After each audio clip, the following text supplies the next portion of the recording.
Class 10 students, history तो easy है। गांधी जी क्या कह रहे हैं भैया, जिस राह पे तुम चल रहे हो ना बेटा, एक दिन बुरी तरह फंसोगे। हाँ भाई, अगर तुम्हें भी हिस्ट्री इजी लग रही है ना, तो मैं बता दूं, हिस्ट्री इजी नहीं है। सीरियसली लेना स्टार्ट कर दो। और आज की इस वीडियो में अगर हम पढ़ेंगे बेटा नेशनलिज्म इन इंडिया क्लास 10 का वन शॉट, बहुत ही अच्छे तरीके से। वीडियो में बने रहना, बने रहोगे तो पक्का बोलोगे कि हिस्ट्री तो इजी है। चलो भाई, तो स्टार्ट करते हैं वीडियो बिना किसी देर के। क्या पढ़ेंगे सर इस सेकंड चैप्टर में हम लोग? भैया देखो, पढ़ोगे क्या क्या। सबसे पहले ना, मैं फर्स्ट वर्ल्ड वॉर के बारे में थोड़ा बहुत पढ़ना है। फर्स्ट वर्ल्ड वॉर के बारे में आप लोगों को पता है ना? चलिए, 9th क्लास में पढ़ा था फर्स्ट वर्ल्ड वॉर। फिर आप लोगों को एक खिलाफत नया कॉन्सेप्ट मिलेगा, खिलाफत मूवमेंट के बारे में। खिलाफत के साथ साथ ही एक मूवमेंट चलता है नॉन कॉपरेशन, वो भी हम पढ़ेंगे इसी वीडियो में। गांधी जी ने जो सत्याग्रह स्टार्ट किया था, क्या आइडिया था वो सत्याग्रह का? रॉल्ट एक्ट क्या था? और गांधी जी ने नॉन कॉपरेशन क्यों लॉन्च किया? इन सारे क्वेश्चंस का हम लोग जवाब इसी वीडियो में देखेंगे। नॉन कॉपरेशन टाउन्स में कैसा रहा, कंट्री साइड यानी गांवों में कैसा रहा, और असम के प्लांटेशन वर्कर्स ने नॉन कॉपरेशन को कैसे समझा और कैसे नॉन कॉपरेशन उन्होंने पार्टिसिपेट किया। नॉन कॉपरेशन होता है फिर खत्म, और तब स्टार्ट होता है सिविल डिसोबीडियंस मूवमेंट। स्टार्ट होता है सॉल्ट मार्च के साथ। तो डिटेल्ड में हम लोग सॉल्ट मार्च को देखेंगे और सिविल डिसोबीडियंस मूवमेंट को अच्छे से समझेंगे। इससे मूवमेंट में कौन कौन से लोग पार्टिसिपेट करते हैं, कितने अमाउंट में करते हैं, ये देखेंगे। और ये मूवमेंट अल्टीमेटली क्यों फेल हो गया, इसके लिमिटेशंस भी पढ़ेंगे। और सबसे लास्ट टॉपिक जो है बेटा, कि देश के लोगों में कलेक्टिव बिलोंगिंग लाने के लिए, यानी एकता की भावना लाने के लिए क्या क्या स्टेप्स और उठाए गए थे। ऐसे करके हमारा पूरा चैप्टर खत्म हो जाता है। इस चैप्टर में मोस्टली 5 से 6 मार्क्स के क्वेश्चन आते हैं। एक 5 मार्क्स का क्वेश्चन आ जाता है और एक एमसीक्यूज के भी चांसेस होते हैं, या फिर 2 3 मार्क्स के क्वेश्चन आ जाते हैं। तो ऐसे करके बेटा ये चैप्टर जो है 5 6 मार्क्स का वेटेज रखता है। तो स्टार्ट करते हैं वीडियो भैया। चलिए, तो देखो बेटा, सबसे पहली स्लाइड में अपन को फर्स्ट वर्ल्ड वॉर के बारे में पढ़ा, यानी इंडिया आफ्टर फर्स्ट। सबको पता है ना कि फर्स्ट वर्ल्ड वॉर जो है वो 1914 से 1918 में हुआ था। और फर्स्ट वर्ल्ड वॉर में पार्टिसिपेट किया था ग्रेट ब्रिटेन ने। किसने किया था बेटा? ग्रेट ब्रिटेन ने पार्टिसिपेट किया। अब जब ग्रेट ब्रिटेन पार्टिसिपेट करेगा तो इंडिया भी करेगा, क्योंकि इंडिया किसकी कॉलोनी थी? उन्हें नहीं तो हमें गुलाम बनाया था। तो इनडायरेक्टली इंडियंस भी पार्ट थे इस फर्स्ट वर्ल्ड वॉर का। फर्स्ट वर्ल्ड वॉर में हुआ क्या बेटा, कि अंग्रेजों का जो डिफेंस एक्सपेंडिचर था, मतलब जो सेना पे खर्च थी अंग्रेजों की, वो बहुत ज्यादा थी। बहुत अधिक मात्रा में अंग्रेजों के पैसे बर्बाद हुए। उनको वॉर लोन्स लेने पड़े, कर्ज भी लेना पड़ा। और जिसके कारण से वो सारा कर्ज जो उन्होंने लिया था, वो चुकाएंगे कहां से भैया? तो इंडिया में लोगों के ऊपर टैक्स बढ़ा के, इंडिया के लोगों को परेशान करके। तो उन्होंने इंडिया में क्या किया? इंडिया में ना उन्होंने कुछ टैक्सेस बढ़ा दिए। अब आपको यही पॉइंट याद रखना है कि इंडिया का क्या, इंडिया के ऊपर क्या इफेक्ट पड़ा फर्स्ट वर्ल्ड वॉर का। पहला इफेक्ट क्या है बेटा, कि अंग्रेजों ने इंडिया पे टैक्सेस बढ़ा दिए। नई नई तरह के कस्टम ड्यूटीज लेकर आए बेटा। कस्टम ड्यूटीज मतलब होता है कि इंग्लैंड से जो सामान आएगा वो इंडिया में अब महंगा बिकेगा। कस्टम ड्यूटीज लेकर आए। और भी कई तरह के इनकम टैक्स इंट्रोड्यूस किए उन्होंने। इनकम टैक्स, तुम्हारी कमाई के ऊपर टैक्स लगाया। इससे क्या हुआ? चीजों के दाम बढ़ गए। और कितना बढ़ गए बेटा? 2 गुना हो गए। चीजों के दाम लगभग 2 टाइम्स हो गए। हर एक सामान अपना 2 गुना हो गया। आम लोग जो थे बेटा, जिसे हम कहते हैं कॉमन पीपल, मैंगो मैन, आम लोगों को बहुत ज्यादा दिक्कतें होने लगी। उनको बेरोजगारी, भुखमरी जैसा चीजों का सामना करना पड़ा। ये सब चीजें चल तो रही थी। एट दैट टाइम ओनली, उसी समय बेटा क्या होगा, कि क्रॉप फेल्स कर गए। इंडिया में जो लोगों ने फसल लगाया था वो फसल भी फेल हो गया। मतलब वही बात हो गई कि एक तो घाव है, घाव के ऊपर खुजली हो गई। मतलब क्रॉप्स फेल कर गए। क्रॉप्स फेल करने की वजह से शॉर्टेज ऑफ फूड, लोगों को खाने में दिक्कतें होने लगी, खाने की कमी होने लगी। और ये प्रॉब्लम में एक और प्रॉब्लम ऐड हो गई, कि उसी टाइम बेटा एक इन्फ्लुएंजा नाम की एपिडेमिक आई, एक बीमारी फैली इन्फ्लुएंजा, जिसमें लगभग 12 से 13 मिलियन लोग मारे गए। और अब इंडिया में पूरी तरह से क्योस था बेटा। पूरा इंडिया जो था, बिल्कुल ही समझ लो कि सारे लोग परेशान थे, सारे लोग। और अल्टीमेटली जब सारे लोग परेशान होंगे, जब सब तरह से लोगों को लगेगा कि अब कोई नहीं है, तभी क्या होगा, उनका हीरो एंट्री कर। तो अब मैं एक बार फिर से आपको समराइज कर देता हूं कि वो फर्स्ट वर्ल्ड वॉर के बाद इंडिया में क्या क्या सिचुएशंस थी। सबसे पहले बेटा, टैक्स इंक्रीज कर दिया गया। टैक्स इंक्रीज कर दिया गया। ये एरो ऊपर जा रहा है मतलब टैक्स इंक्रीज हो गया। ठीक है, दूसरी क्या हुई बेटा, कस्टम ड्यूटीज लाई गई, कस्टम ड्यूटीज। और एक नया चीज लाया गया कि इनकम के ऊपर टैक्स है, इनकम टैक्स, तुम्हारे कमाई के ऊपर भी टैक्स लगेगा, इनकम टैक्स लाया गया। ये दो नई चीजें लाई गई। इसके बाद क्या है बेटा, चीजों के प्राइस जो थे ना वो डबल हो गए, प्राइस डबल हो गए बेटा, प्राइस जो थे जितने भी इसेंशियल आइटम्स थे सबके प्राइस डबल हो गए, दो गुना हो गए, और लोगों को खाने की दिक्कतें हो गई, हार्डशिप आ गया। एंड फिफ्थ पॉइंट क्या है बेटा, फिफ्थ पॉइंट है बेटा कि क्रॉप्स फेल कर गए, क्रॉप्स फेल्ड, जो भी थोड़ा बहुत अनाज था उनका वो भी फेल हो गया, वो भी उपज नहीं हुआ। एंड लास्ट बेटा एपिडेमिक आ गया, इन्फ्लुएंजा नाम की एक बीमारी आई जिसमें लगभग 12 टू 13 मिलियन लोग क्या हो गए, देश छोड़ के चले गए, मतलब मारे गए। 12-13 मिलियन लोग जो थे वो लगभग इसमें बेटा मारे गए। समझ में आया आप लोगों को? तो ये बेटा, ये क्या था, ये था इंडिया के ऊपर इम्पैक्ट फर्स्ट वर्ल्ड वॉर का, ये था बेटा इंडिया के ऊपर इम्पैक्ट फर्स्ट वर्ल्ड वॉर का। ठीक है, ये बेटा आपके एग्जाम से में ये वाला क्वेश्चन आता है। अब चारों ओर जब लोग परेशान हैं तो यही टाइम होता है हीरो के एंट्री, यही टाइम होता है हीरो के एंट्री का। इंडिया में भी यही हुआ। अब आते हैं इंडिया के अंदर बेटा हमारे हीरो महात्मा गांधी, महात्मा गांधी की एंट्री होती है। महात्मा गांधी साउथ अफ्रीका से इंडिया लौटते हैं, और इंडिया में लौट के वो स्टार्ट करते हैं सत्याग्रह, वो स्टार्ट करते हैं सत्याग्रह। ये सत्याग्रह क्या होता है, गांधी जब इंडिया आए तो अपने साथ एक वेपन लेकर आए अंग्रेजों को मारने के लिए। क्या थी वो वेपन, वो वेपन थी सत्याग्रह वाली वेपन। गांधी जी ने सत्याग्रह का यूज किया अंग्रेजों को मारने के लिए भैया। तो समझो पहले ध्यान से सत्याग्रह क्या था। अब तक अंग्रेजों को मारने के लिए लोग अलग अलग तरीके का इस्तेमाल करते थे अंग्रेजों को भगाने के लिए, लेकिन ये बहुत ही यूनिक तरीका था सत्याग्रह। इसमें गांधी जी कहते थे कि it is a non violent method, ये एक नॉन वायलेंट मेथड है of mass agitation against the operation. Gandhi जब इंडिया आए तो उन्होंने देखा कि अंग्रेजों के पास बहुत ज्यादा वेपन्स है, तो उनको वेपन से नहीं मार सकते थे। अगर तुम एक वेपन लेके जाओगे तो उनके पास 5 वेपन्स है, इससे पहले तुम्हें मार देंगे। गांधी ने फील किया कि अंग्रेजों को अगर इस देश से भगाना है तो एक ही तरीका है, नॉन वायलेंस तरीके से मास एजिटेशन करो। तो सत्याग्रह क्या है बेटा, satyagraha is a non violence method of mass agitation against the operation, मतलब जो तुम्हें परेशान कर। Is it clear, satyagraha is a non violent method of mass agitation. इसमें गांधी जी, इसके पीछे आइडिया क्या थी गांधी जी की, नॉन वायलेंट तरीका क्यों भैया, तो गांधी जी कहते थे the method of satyagraha was based on the idea that if someone is fighting for a true cause there is no need to use physical force. Gandhi ji कहते थे बेटा कि अगर तुम किसी ट्रू कॉज के लिए लड़ रहे हो, मतलब तुम्हारा इरादा सही है, उसे पाने का नियत जो है वो बिल्कुल सही है, तो उसको पाने के लिए तुम्हें किसी को मारने और पीटने की जरूरत नहीं पड़े। ये बेटा रियल लाइफ में भी एग्जांपल है। अगर तुम्हें उसे पाना है तो उसे पाने के लिए किसी मारने पीटने की जरूरत नहीं है, नॉन वायलेंट तरीके से प्यार से उसे पा सकते हो। कब, जब तुम्हारा कॉज बिल्कुल ट्रू है। समझ में आया, यही गांधी जी कहते थे कि अगर तुम ट्रू कॉज के लिए लड़ रहे हो तो तुम्हें किसी फिजिकल फोर्स को यूज करने की जरूरत नहीं है। समझ में आया आप लोगों को? हाँ जी, तो ये पॉइंट समझ लेना, लाइफ में बहुत काम आएगा।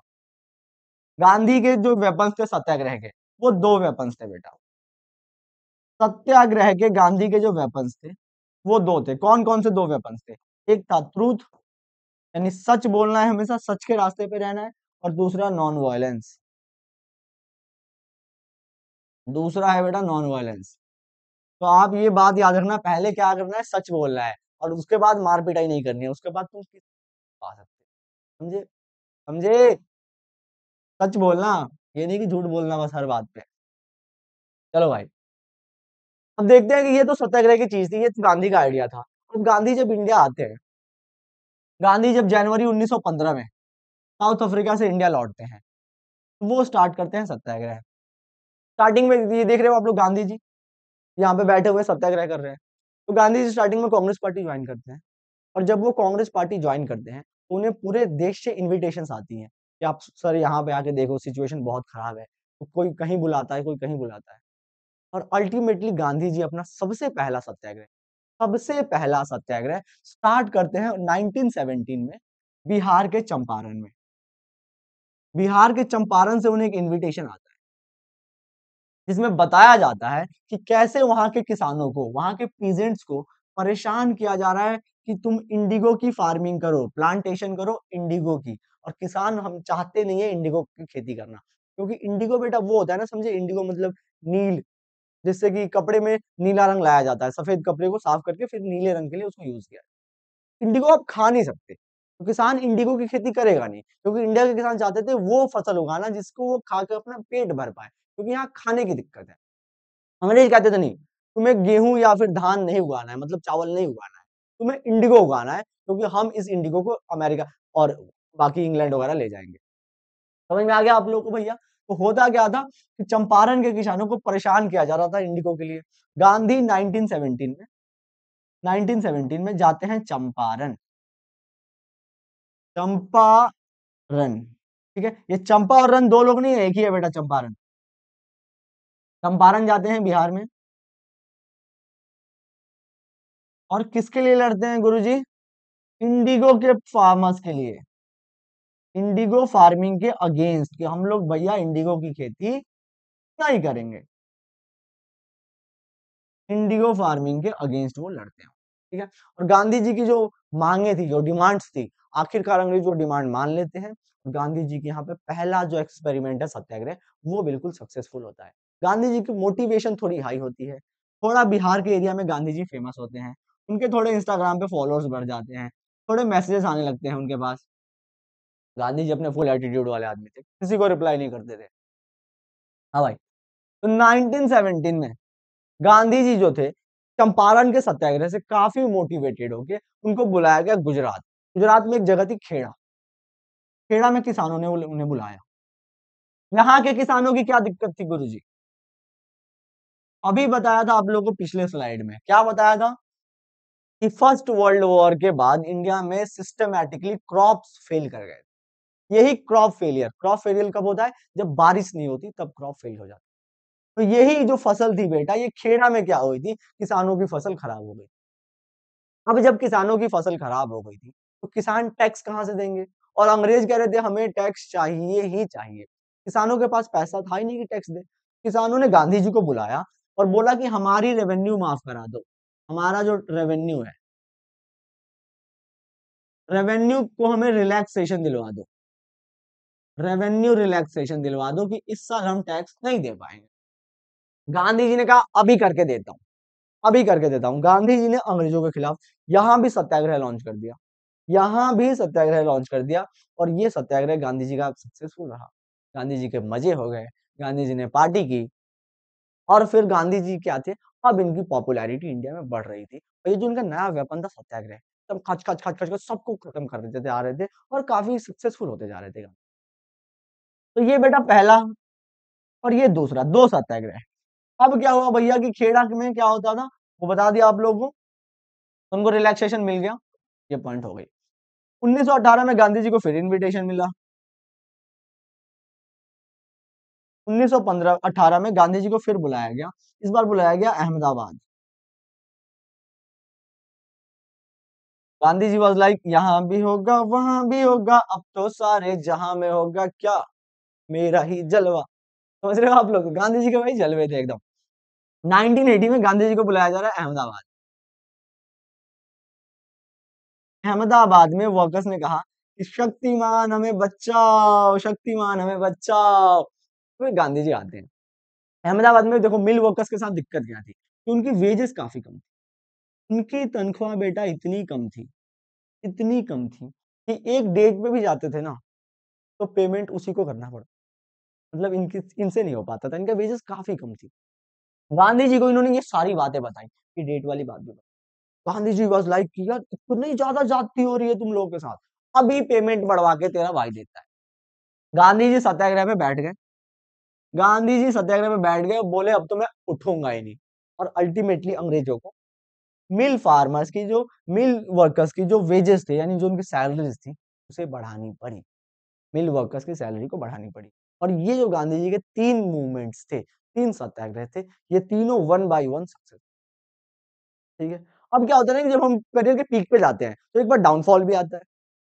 तो आप देख लो भैया, डाउनफॉल आएगा अब थोड़ी देर में। डाउनफॉल क्या है गुरुजी? तो रॉल्ट एक्ट है भैया। कुछ अच्छा अच्छा चल रहा था, तो अंग्रेज कहते हैं कि नहीं, कुछ तो गड़बड़ है दया, तो गड़बड़ है, ये इंडियंस इतना खुश हैं, इनके सत्याग्रह सारे सक्सेसफुल होते जा रहे हैं, कुछ ऐसा करो कि इंडियन में तहलका मच जाए। अंग्रेज एट दैट टाइम ओनली एक रॉल्ट एक्ट लेकर आते हैं।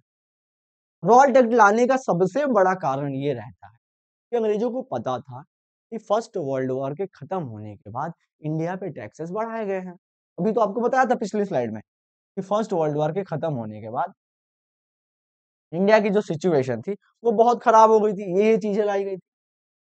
अब जब सिचुएशन खराब है तो लोग हाथ पांव मारेंगे, अंग्रेजों को भी मारेंगे। तो अंग्रेजों को ये बात पता थी कि कुछ बड़ा करेंगे ये इंडियंस जब परेशान होंगे, तो इसके पहले कुछ बड़ा करें, इनके पैर बांध दो, इनको रोक लो। और वो रोकने का ही एक तरीका है बेटा रॉल्ट एक्ट। रॉल्ट एक्ट 1919 वही एक तरीका इंडियंस को रोकने का। रुक जा ओ दिल दीवाने, पूछूं तो मैं जरा। हाँ भाई, इंडियंस को रोकने का ही एक तरीका क्या था? Raoult act. क्या था भैया इस पे? रॉल्ट एक्ट अंग्रेजों ने 1919 में पास किया। इंपीरियल लेजिस्लेटिव काउंसिल, ये थोड़ा अंग्रेजी नाम है, अजीब सा नाम है, इंग्लिश नेम, याद कर लो भाई। इंपीरियल ब्लू मत याद करना, इंपीरियल ब्लू का वो बियर आता है बेवकूफो। इंपीरियल लेजिस्लेटिव काउंसिल याद करना, इंपीरियल लेजिस्लेटिव। पहले के जमाने में ना, जैसे अभी क्या है ना, हमारे देश में लॉ बनती है, कहाँ बनती है बताओ? पार्लियामेंट में बनती है। ये तो बात हमें पता है कि अभी के जमाने में राइट नाउ इंडिया में लॉ पार्लियामेंट में बनती है। अंग्रेजों के टाइम में भी लॉ बनने के लिए एक बिल्डिंग होती थी, उसी का नाम था इंपीरियल लेजिस्लेटिव काउंसिल। तो वहीं पे बेटा लॉ बनाए जाते थे, और वहीं पे 1919 में 1919 में रॉल्ट एक्ट बनाया गया। वहां के इंडियन मेंबर्स ने इसको अपोज करने की भी ट्राई किया, बट हुआ क्या कि इंडियन मेंबर्स के पास कोई पावर था नहीं, तो ये बिल पास हो गया। बिल में था क्या भैया? इस बिल ने गवर्नमेंट को, कौन सी गवर्नमेंट को? ब्रिटिश गवर्नमेंट को। इस बिल ने ब्रिटिश गवर्नमेंट को पावर्स दे दी कि जितनी भी पॉलिटिकल एक्टिविटी होगी इंडिया में, उसको वो सप्रेस कर दे। सप्रेस मतलब उसको दबा दे, यानी पॉलिटिकल, यूं समझो अगर मैं बताऊं तो, कि अगर कोई भी अंग्रेजों के खिलाफ कुछ बोले तो उसकी बोलती बंद कर दो। इतना पावर्स मिल गया ब्रिटिश हुआ। It allowed detention of political prisoners without trial for 2 years। ये लाइन बेटा समझ लो, without trial for 2 years। Without trial for 2 years। 1 2 3 4 5 6 7 8 9 10 11 12 13। Without trial यानी कि 2 साल के लिए बिना ट्रायल के किसी भी आदमी को जेल में रखा जा सकता था। गुरुजी ये ट्रायल क्या है? क्या है ट्रायल? समझ में नहीं आ रहा। नॉर्मली क्या होता है हमारे सोसाइटी में, अगर किसी आदमी को पकड़ा जाता है, पुलिस अगर पकड़ के ले जाती है जेल में, तो पुलिस को 1 2 दिन के अंदर उस आदमी को कोर्ट के सामने लाना होता है, और फिर कोर्ट डिसाइड करती है कि जो अरेस्ट हुआ था ये सही हुआ था कि गलत हुआ था। इसी को बेटा ट्रायल कहते हैं। अंग्रेजों ने ये रूल बना दिया था कि 2 साल तक किसी भी आदमी को जेल में रखेंगे और जज के सामने नहीं ले जाएंगे। मतलब एक इमेजिन करो कि तुम सड़क पे जा रहे हो मार्केट आलू लाने, तुम्हें तुम्हारी घरवाली ने भेजा कि आलू लेते आइएगा, आज घर में सब्जी बनानी है। और बीच रास्ते में तुम्हें एक अंग्रेज कहता है, हाय हैंडसम, चलो तुम्हें जेल में चलना है, और तुम्हें ले जाके किसी काली कोठरी में बंद कर, तो वहां पे तुम्हें अरिजीत सिंह के गाने सुनाए जाते, कितना बुरा लगेगा, और तुम जेल में हो, किसी को पता ही नहीं है तुम कहाँ चले गए। ये सिस्टम था बेटा रॉल्ट एक्ट। मतलब बहुत ही भयावह सिस्टम, अगर मजाक से हटके मैं बोलूं, बहुत ही भयावह सिस्टम था, जिसमें किसी आदमी को सालों सालों तक जेल में रखा जाएगा, कोई सुनवाई नहीं, कोई सुनवाई नहीं। क्यों भैया ये सिस्टम क्यों लाया गया? क्योंकि इंडियंस डर जाए अंग्रेजों से, और कभी सपने में भी अंग्रेजों के अगेंस्ट ना सोचे। तो ये बहुत ही बेटा था, विदाउट ट्रायल फॉर 2 years, ठीक है। तो इसीलिए ना, इसी कारण से रॉल्ट एक्ट को पता है क्या कहा जाता था? Black act. और एग्जाम में क्वेश्चन आ जाएगा कि why Raoult act was called black act. तो आंसर क्या होगा? Because Raoult act allow the arrest of any political prisoner without trial for 2 years। 2 सालों तक बिना ट्रायल का अरेस्ट अलाउड था, ठीक है। तो भैया अब बेटा जब रॉल्ट एक्ट होगा, तो ये जब ब्लैक आएगा, ये जो ब्लैक लॉ आएगा भैया, तो इस ब्लैक लॉ के अगेंस्ट हमारे इंडियंस चुप तो बैठेंगे, कांड तो करेंगे। और हमारे शक्तिमान वाले भैया यानी हमारे गांधी जी, वो तो बिल्कुल ही चुप नहीं बैठेंगे। गांधी जी वाज लाइक, मैं झुकेगा नहीं, बताऊंगा इन अंग्रेजों को। गांधी जी 6 अप्रैल 1919 को पूरे नेशन वाइड, पूरे इंडिया में सत्याग्रह अनाउंस करते हैं। कहते हैं अपने देशवासियों से, प्यारे देशवासियों, जहां कहीं भी हो सड़कों पे उतर जाओ। अंग्रेज अगर तुम्हें मारे, पीठ आगे कर देना। एक गाल पे मारे, दूसरा गाल आगे कर देना, दोनों ही लाल हो जाएंगे। लेकिन इस रॉल्ट एक्ट को अपोज करो। तो गांधी जी ने लोगों से रिक्वेस्ट किया और सारे लोग बेटा सड़कों पे उतर आए। 6 अप्रैल 1990 को सारे लोग सड़कों पे उतर आए। आगे की स्लाइड में आपको डिटेल बताता हूँ क्या रिएक्शन रहा बेटा, ठीक है। तो गांधी जी ने रॉल्ट एक्ट, एक क्वेश्चन आता है बेटा एग्जाम में कि रॉल्ट एक्ट के अगेंस्ट तो इंडियंस ने कैसे रिएक्ट किया, भारतीय लोगों ने रॉल्ट एक्ट का जवाब कैसे दिया। तो सबसे पहले महात्मा गांधी ने 6 अप्रैल 1919 को लोगों से कहा सड़कों पे उतरने की। सारे लोग सड़कों पे उतर गए। लोगों ने क्या शुरू कर दिया, सत्याग्रह।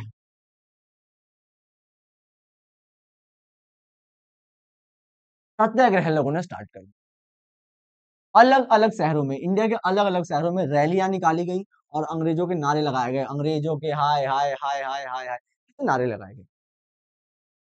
वर्कर जितने थे रेलवे के, सारे रेलवे के वर्कर्स स्ट्राइक पे बैठ गए और रेलवे की पटरी पे ऐसे लेट गए, बोला ट्रेन चला दो हमारे ऊपर। वर्कर सारे रेलवे के स्ट्राइक पे बैठ गए, सारी दुकानें बंद कर दी गई, सारी दुकानें बंद कर दी गई।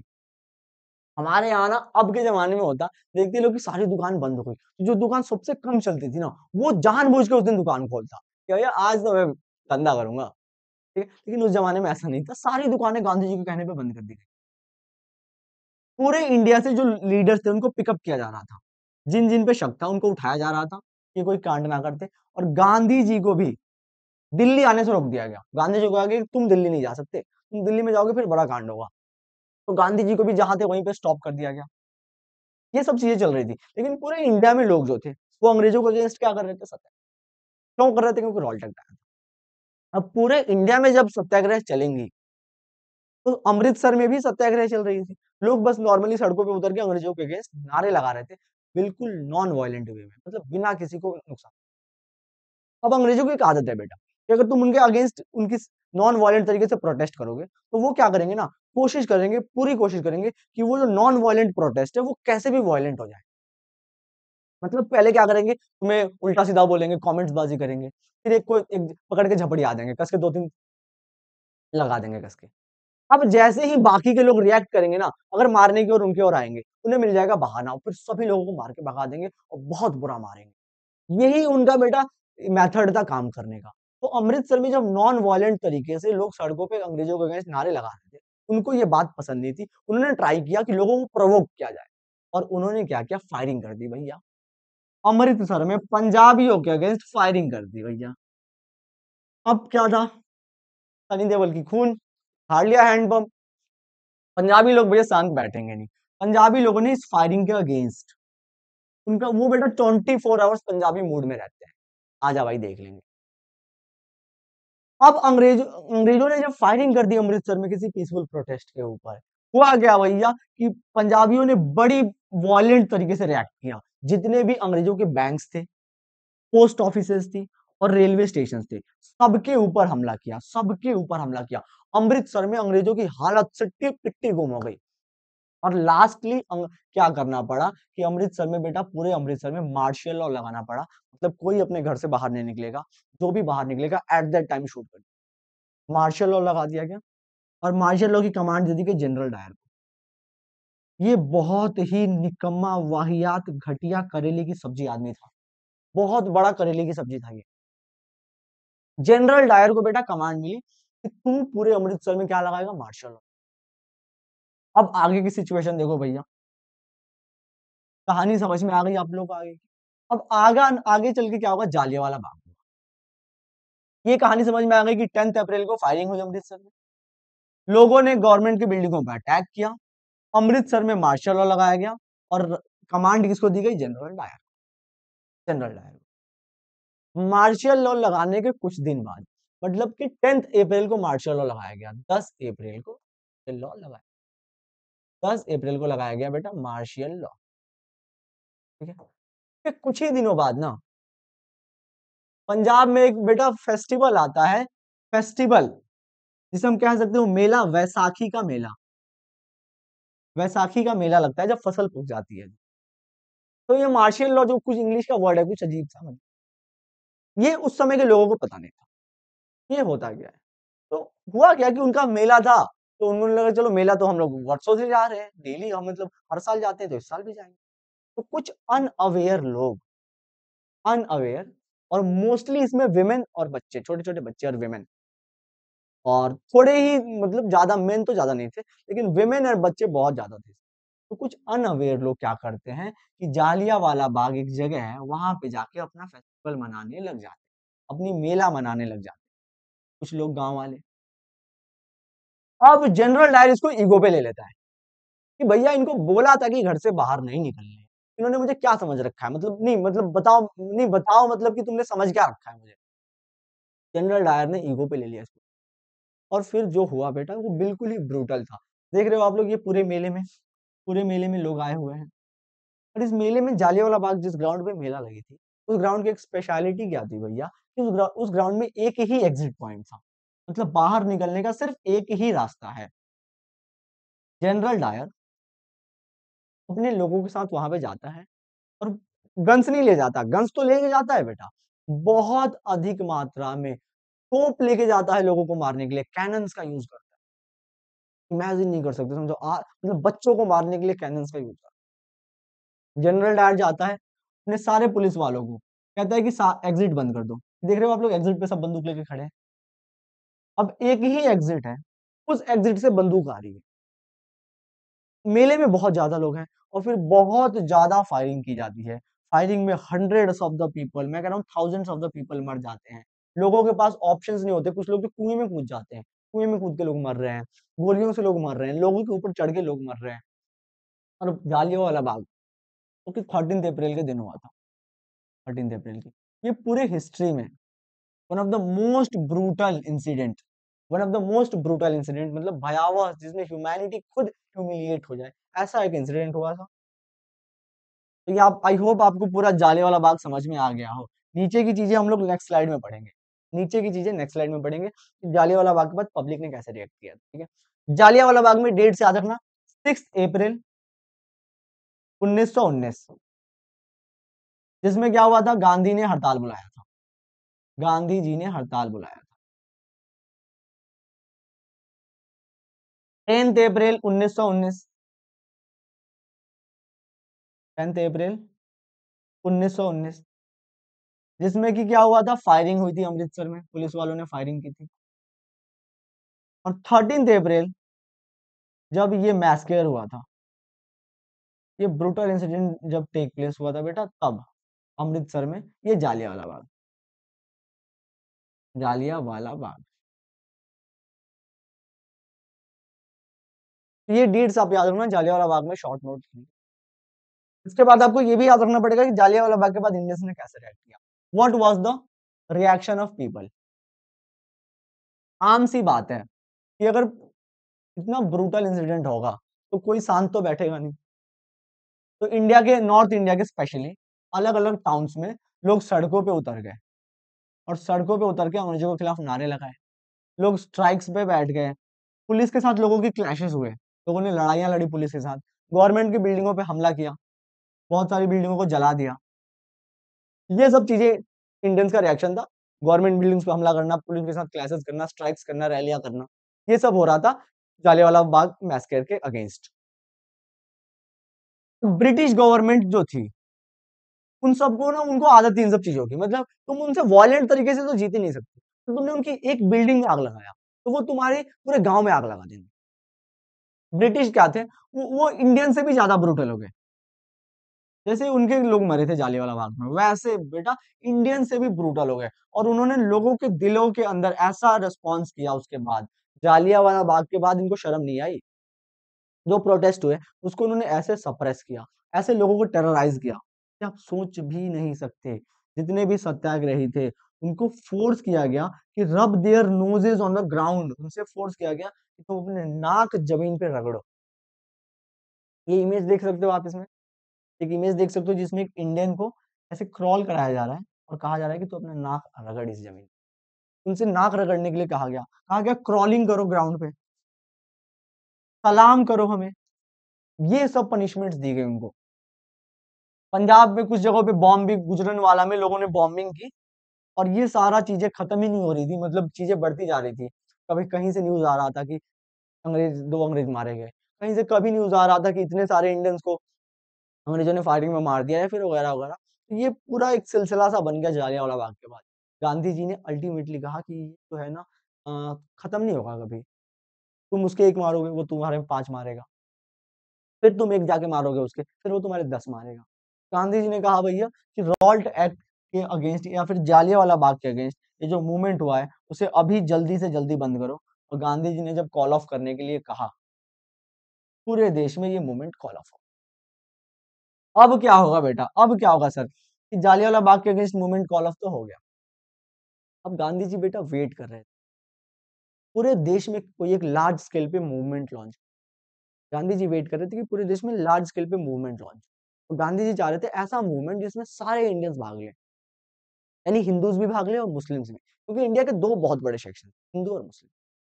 और उन्हें ये मौका मिला खिलाफत मूवमेंट के टाइम। गांधी जी को ये मौका मिला खिलाफत मूवमेंट। तो पहले अच्छे से समझते हैं ये खिलाफत मूवमेंट क्या है। पहले अच्छे से समझते हैं कि खिलाफत मूवमेंट, समझो बेटा। आप लोगों को पता होगा कि फर्स्ट वर्ल्ड वॉर दो साइड्स के बीच में हुआ था, पहले स्लाइड में ही बताया था। एक साइड था ग्रेट ब्रिटेन, जीबी मतलब होता है ग्रेट ब्रिटेन, और दूसरे साइड था बेटा ऑटोमन टर्की। इसका नाम है ऑटोमन एम्पायर और इसका निक नेम है टर्की, जो अभी में प्रेजेंट नेम है। तो दो साइड्स थे। ग्रेट ब्रिटेन इस लड़ाई को जीत गया था, लेकिन ग्रेट ब्रिटेन को ऑटोमन एम्पायर के अगेंस्ट खुंदक थी कि इसकी हिम्मत कैसे हुई कि इसने हम पे हमला किया। और ग्रेट ब्रिटेन प्लान कर रहा था कि ऑटोमन एम्पायर का जो किंग है, यानी कि जो खलीफा है, ये देख रहे हो ये दाढ़ी वाला आदमी, जिंगल बेल इसको पहना दो तो जिंगल बेल टाइप का लगेगा। तो ये दाढ़ी वाला आदमी जिसका नाम था खलीफा, ये ऑटोमन एम्पायर का किंग था। ऑटोमन एम्पायर का किंग था खलीफा। और पूरे मुस्लिम वर्ल्ड में इस खलीफा की बहुत रेस्पेक्ट, क्योंकि ये पूरा ओनली इस्लामिक वर्ल्ड का ओनली किंग था, अकेला राजा। तो पूरे मुस्लिम वर्ल्ड में खलीफा के अगेंस्ट बहुत रेस्पेक्ट। और अभी मैंने बताया कि ब्रिटिशर्स प्लान कर रहे थे कि खलीफा के अगेंस्ट कोई एक्शन लेंगे, इसको पनिश करेंगे, ठीक है। ये बात जब लोगों को पता चली तो इंडिया में लोगों ने, इंडिया के जो मुस्लिम्स थे, उन्होंने एक कमेटी बनाई, खिलाफत कमेटी। इस कमेटी का गोल था बेटा, मार्च 1919 में बॉम्बे में बनाई गई थी। याद रखना, इंडियन मुस्लिम्स ने खिलाफत कमेटी बनाई बॉम्बे में मार्च 1919। इसमें दो लोग बड़े लीडर्स थे, एक थे मोहम्मद अली और एक थे शौकत अली। इनको अली ब्रदर्स कहा जाता है, मोहम्मद अली और शौकत। ये खिलाफत कमेटी बनी। खिलाफत कमेटी का बेटा गोल क्या था कि हम लोग ब्रिटिश गुड्स का बाइकआउट करेंगे, बाइकआउट करेंगे ब्रिटिश गुड्स का। अगर, इसमें टर्म्स एंड कंडीशंस भी थे, हम लोग ब्रिटिश गुड्स का बाइकआउट करेंगे अगर अंग्रेज खिलाफ खलीफा के अगेंस्ट कोई एक्शन ले। अब जब पूरे दुनिया के मुसलमानों और इंडिया के मुसलमानों ने भी कहा कि हम भैया ब्रिटिश गुड्स को बाइकआउट करेंगे, तो अंग्रेज डर गए और अंग्रेजों ने खलीफा के अगेंस्ट कुछ नहीं, ठीक है। और यही पूरा मूवमेंट खिलाफत मूवमेंट कहलाता है। ये पूरा मूवमेंट जो है यही खिलाफत मूवमेंट है। लेकिन खिलाफत मूवमेंट के बीच में क्या हुआ था, एक इंसिडेंट हुआ था। गांधी जी को ये पूरी बात पता थी कि अगर मुस्लिम्स अंग्रेजों के सामानों का बाइकआउट करेंगे, अंग्रेजों को इकोनॉमिक रूप से लॉस होगा, पैसों का नुकसान होगा, तो वो किसी भी खलीफा के अगेंस्ट कुछ, उनको अंग्रेजों की सबसे प्यारी चीज होती है। तो गांधी जी को रिजल्ट तो पहले ही पता था इस लड़ाई का। तो गांधी जी ने कहा कि मैं महात्मा गांधी इस मूवमेंट को सपोर्ट करता हूं। गांधी जी ने कहा कि मैं इस मूवमेंट को सपोर्ट करता हूं। और उस टाइम में कोई भी हिंदू लीडर किसी भी मुस्लिम मूवमेंट को सपोर्ट नहीं करता था। तो गांधी जी ने जो सपोर्ट किया, उस सपोर्ट से इंडिया के मुस्लिम सारे इमोशनल हो गए। उन्होंने कहा गांधी जी आप बहुत अच्छे आदमी हो। और फिर गांधी जी को मुस्लिम्स का सपोर्ट मिला और अब गांधी जी रेडी थे पूरे इंडिया में एक बहुत बड़ा मूवमेंट लॉन्च करने का। गांधी जी, मोहम्मद अली और शौकत अली, पूरे इंडिया का टूर करते हैं और इंडिया का टूर करके स्टार्ट करते हैं नॉन कॉपरेशन मूवमेंट। क्या स्टार्ट करेंगे बेटा? Non cooperation movement. तो हम लोग अगले स्लाइड में अब देखेंगे। याद रखना, कभी कभी बेटा एग्जाम में ना एक साथ लिखा रहता है खिलाफत नॉन कॉपरेशन मूवमेंट। एग्जाम में बेटा ऐसे लिखा रहता है खिलाफत नॉन कॉपरेशन मूवमेंट। तो बच्चे कंफ्यूज हो जाते हैं कि ये दो चीजें हैं या अलग अलग चीजें हैं। तो देखो बेटा, ये चीजें तो अलग अलग हैं, लेकिन दोनों एक साथ ही लॉन्च हुई थी।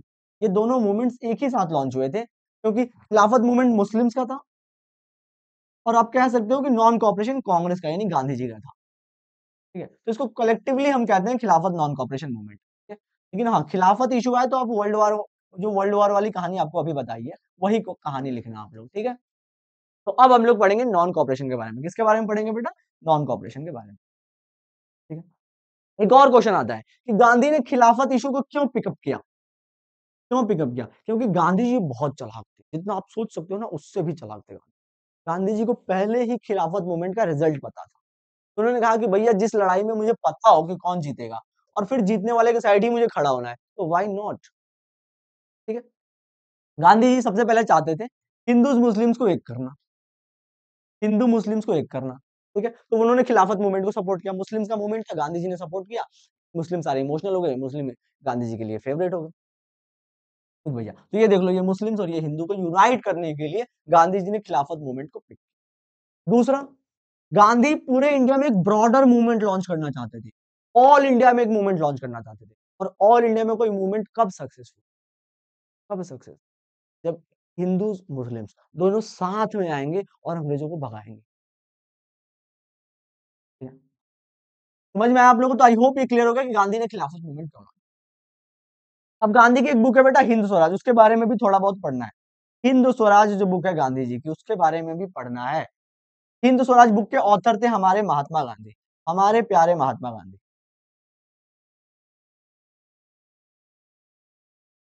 इस बुक को उन्होंने जब लिखा था ना, तो जब ये साउथ अफ्रीका में थे उसी टाइम इस बुक को उन्होंने डिजाइन किया था। और इस बुक में गांधी जी पता क्या लिखा था? इस बुक में गांधी जी ने लिखा था, Gandhi believed that British rule was established in India with the cooperation of Indians and had survived only by this cooperation।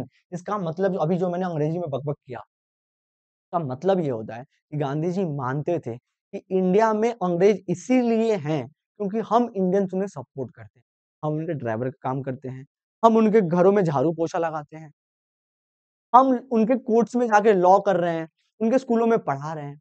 इसीलिए अंग्रेज इस इंडिया में सरवाइव कर पा रहे हैं। जिस दिन हम कॉपरेट करना बंद कर देंगे, अंग्रेज देश छोड़ के चले जाएंगे। ये गांधी जी का सोचना था। और इसीलिए हम जो कॉपरेशन कर रहे हैं, उस कॉपरेशन को रोकने के लिए गांधी जी ने प्लान बना लिया था कि हमें करना है नॉन कॉपरेशन। अब बेटा अगले स्लाइड में स्टार्ट होगा नॉन कॉपरेशन मूवमेंट। यहां तक आप लोगों को अच्छे से समझ में आ रहा है ना भाई? हाँ जी बच्चा लोग, तो इस स्लाइड में हम लोग देखेंगे नॉन कॉपरेशन मूवमेंट के बारे में। जैसे पहले अगली स्लाइड में आपको बताया था मैंने कि गांधी जी ने अपनी किताब हिंद स्वराज में लिखा था कि अगर हम उन्हें कॉपरेट करना बंद कर देंगे तो इंडिया से अंग्रेज चले जाएंगे। इसी कॉन्सेप्ट को लेकर गांधी जी स्टार्ट करते हैं नॉन कॉपरेशन मूवमेंट। अब इस मूवमेंट की भी अलग कहानी है। गांधी जी सबसे पहला अपना ये जो प्रस्ताव है, ये कांग्रेस के कौन से सेशन में लेकर आते हैं बेटा? ये कांग्रेस के कलकत्ता सेशन में लेके आते हैं, याद रखना। सबसे पहला प्रस्ताव कांग्रेस के कलकत्ता सेशन में लेके आते हैं। सितंबर 1920 में होती है कलकत्ता की सेशन। लेकिन कलकत्ता सेशन में गांधी जी समझा नहीं पाते हैं लोगों को। लोग कहते हैं कि भैया हम लोग अंग्रेजों को कॉपरेट ना करें। मेनली कांग्रेस के लीडर कहते हैं कि हम इलेक्शन ना लड़े। क्यों नहीं लड़ेंगे भाई? अगर हम इलेक्शन लड़ रहे हैं तो थोड़ा बहुत हमें राइट्स मिल रही है। अगर इलेक्शन लड़े ही ना तो वो भी नहीं मिलेगी हमें। तो कांग्रेस के लीडर ना गांधी जी की बात समझ नहीं पाते हैं। फिर गांधी जी कैसे भी क्या करते हैं कि नागपुर सेशन तक ये सारे लोगों को बात समझ में आ जाती है। और दिसंबर 1920 के नागपुर सेशन में ये जो नॉन कॉपरेशन का जो प्रस्ताव है, ये कांग्रेस पार्टी एक्सेप्ट कर लेती है और नॉन कॉपरेशन बेटा स्टार्ट हो जाता है। कब स्टार्ट होता है? जनवरी 1921। जनवरी 1921। समझ में आया आप लोग को? तो इसको ना नॉन कॉपरेशन खिलाफत मूवमेंट कहा जाता है क्योंकि दोनों मूवमेंट्स एक साथ चलती हैं। ठीक है बच्चा लोग, अब देखते हैं कि non cooperation movement Gandhi ji क्यों स्टार्ट करते हैं। क्योंकि एग्जाम में क्वेश्चन आता है कि नॉन कॉपरेशन के स्टार्ट होने के कारण बताओ। कुछ दो तीन कारण समझो। पहला कारण क्या था कि वर्ल्ड वॉर के बाद इंडिया पे जो अत्याचार बढ़े थे अंग्रेजों के, उससे इंडियंस की जो कंडीशन थी वो काफी खराब हो चुकी थी। इसीलिए गांधी जी को नॉन कॉपरेशन मूवमेंट स्टार्ट करना पड़ा। दूसरा पॉइंट, भारतीय लोग मांग कर रहे थे वर्ल्ड वॉर के बाद, क्योंकि वर्ल्ड वॉर में बहुत सारे इंडियंस मरे थे, तो भारतीय लोग मांग कर रहे थे कि हमें स्वराज दे दो। स्वराज मतलब होता है सेल्फ गवर्नमेंट, सेल्फ गवर्नमेंट हमें दे दो। लेकिन अंग्रेजों ने कहा कोई स्वराज वराज नहीं मिलेगा, भागो यहां से। तो ये जो refusal of demand of swaraj था, this was the second reason. और नहीं तो क्या, स्वराज भी नहीं दिया और रॉल्ट एक्ट पास कर दिया। रॉल्ट एक्ट आपने पढ़ा ही है, कितना ब्लैक एक्ट था। तो ये भी एक रीजन बन गया बेटा नॉन कॉपरेशन के शुरू होने का। और सबसे भयावह जो चीज थी बेटा, वो थी मैसकेयर जालियांवाला बाग वाला। कौन सा मैसकेयर बेटा? जालियांवाला बाग वाला मैसकेयर। समझ में आया आप लोगों को? तो ये चार मेन रीजन थे। और पांचवा रीजन था बेटा कि कांग्रेस पार्टी में कुछ लोग तो चाहते थे कि नॉन कॉपरेशन स्टार्ट ना हो, जो लीडर्स थे, लेकिन मोस्टली जो वर्कर्स होते हैं कांग्रेस पार्टी के, वो बहुत बढ़ चढ़ के गांधी जी के इस आइडिया को सपोर्ट करते थे, क्योंकि उन्हें भी ऐसा लग रहा था कि बात तो गांधी जी सही कह रहे हैं। तो ये सारे वो रीजंस बनती हैं जिसकी वजह से नॉन कॉपरेशन मूवमेंट स्टार्ट होता है। ये एग्जाम में बेटा आता है 3 मार्क्स में, 3 मार्क्स के लिए एग्जाम में इंपॉर्टेंट है। तो इसको आप लोग देख लेना कि वर्ल्ड वॉर था, रॉल्ट एक्ट था, जालियांवाला बाग था और रिफ्यूजल ऑफ स्वराज। ये वो कारण थे जिससे गांधी जी ने नॉन कॉपरेशन मूवमेंट स्टार्ट किया। अब हम लोग देखेंगे बच्चा लोग कि नॉन कॉपरेशन मूवमेंट शुरू कैसे हुआ। How non cooperation movement started. तो शॉर्ट में एनसीएम लिखते हैं, या फिर ऐसा ही एक और क्वेश्चन आता है बेटा कि सिटीज में नॉन कॉपरेशन मूवमेंट कैसे लॉन्च हुआ, सिटीज में, शहरों में।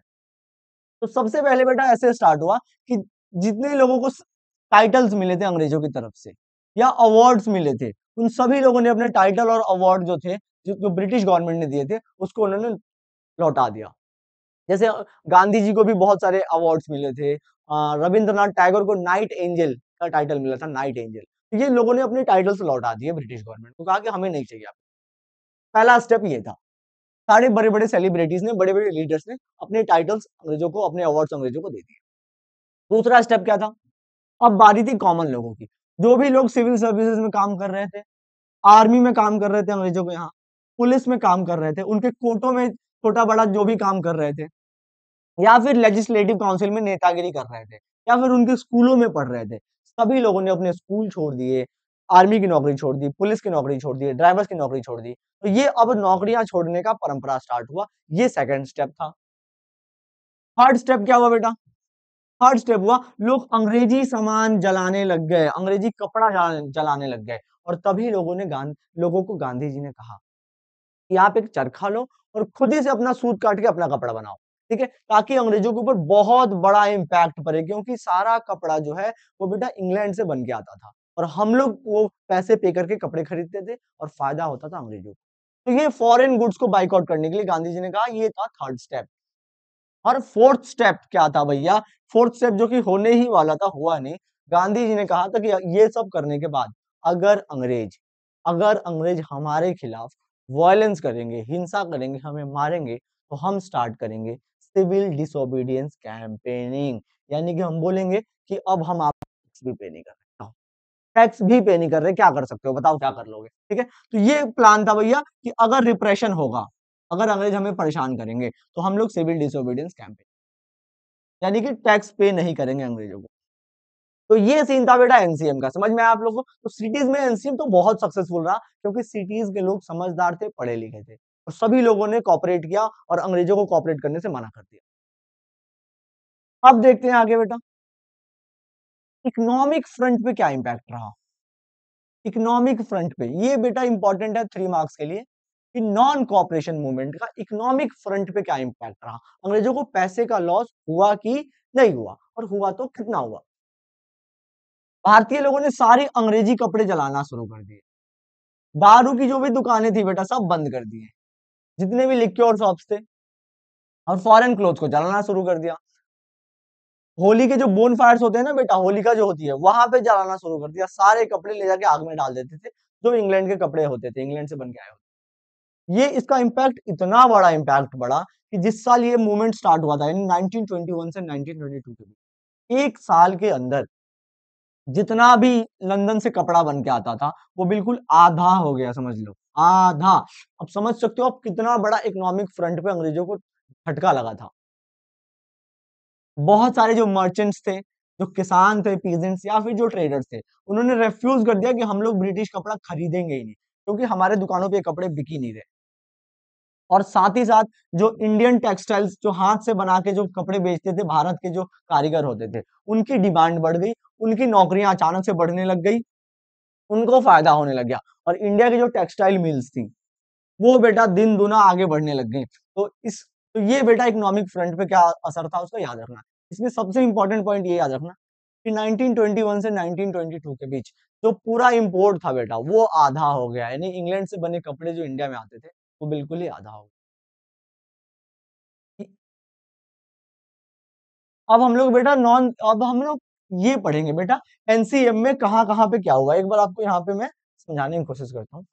ये जो नॉन कॉपरेशन मूवमेंट था, ये मूवमेंट था किस लिए बेटा? स्वराज के लिए। गांधी जी ने बोला था स्वराज मिलेगा, ये पूरा मूवमेंट ही स्वराज के लिए। लेकिन था क्या कि भारत की मोस्ट ऑफ द जो आबादी थी, पॉपुलेशन थी, उसको स्वराज का मतलब ही पता नहीं था। अब जब स्वराज का मतलब नहीं पता था, तो सबने अपने अपने तरीके से अपने अपने तरीके से स्वराज का मतलब निकाला, अपने अपने तरीके से स्वराज का मतलब निकाला। और यहां पे हो गई मिसकंफ्यूजन। और फिर जो गांधी जी ने बोला था, वो ना करके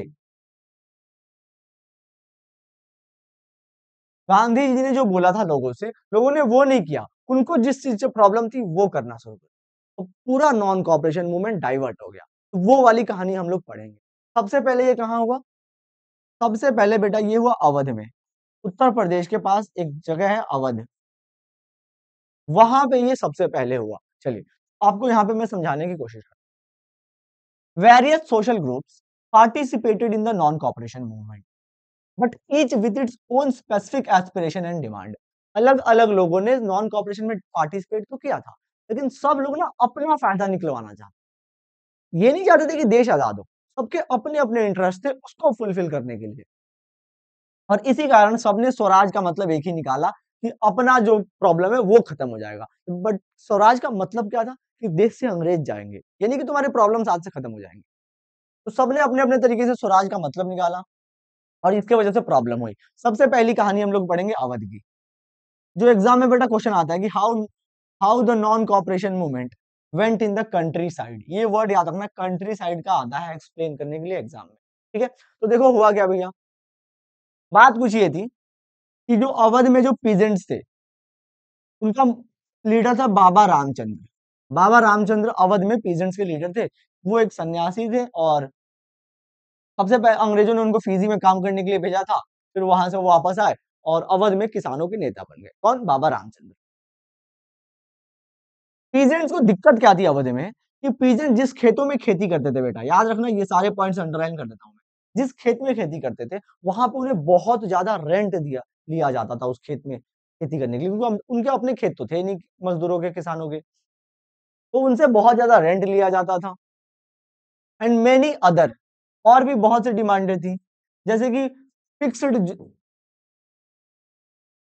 फिक्स्ड जॉब नहीं था, मतलब उनके जो खेत थे वो फिक्स नहीं थे कि तुम्हें इसी खेत में काम करना है। तो या उसके बाद उनकी क्या प्रॉब्लम्स थी? ये तो पहली प्रॉब्लम हो गई, ये दूसरी प्रॉब्लम हो गई। तीसरी प्रॉब्लम थी बेटा कि उनसे बेगारी करवाई जाती थी, बेगारी करवाई जाती थी। यानी कि जो भी मजदूर खेतों में काम करते थे, उनके खेतों में काम करने के लिए उन्हें बहुत ज्यादा पे करना पड़ता था।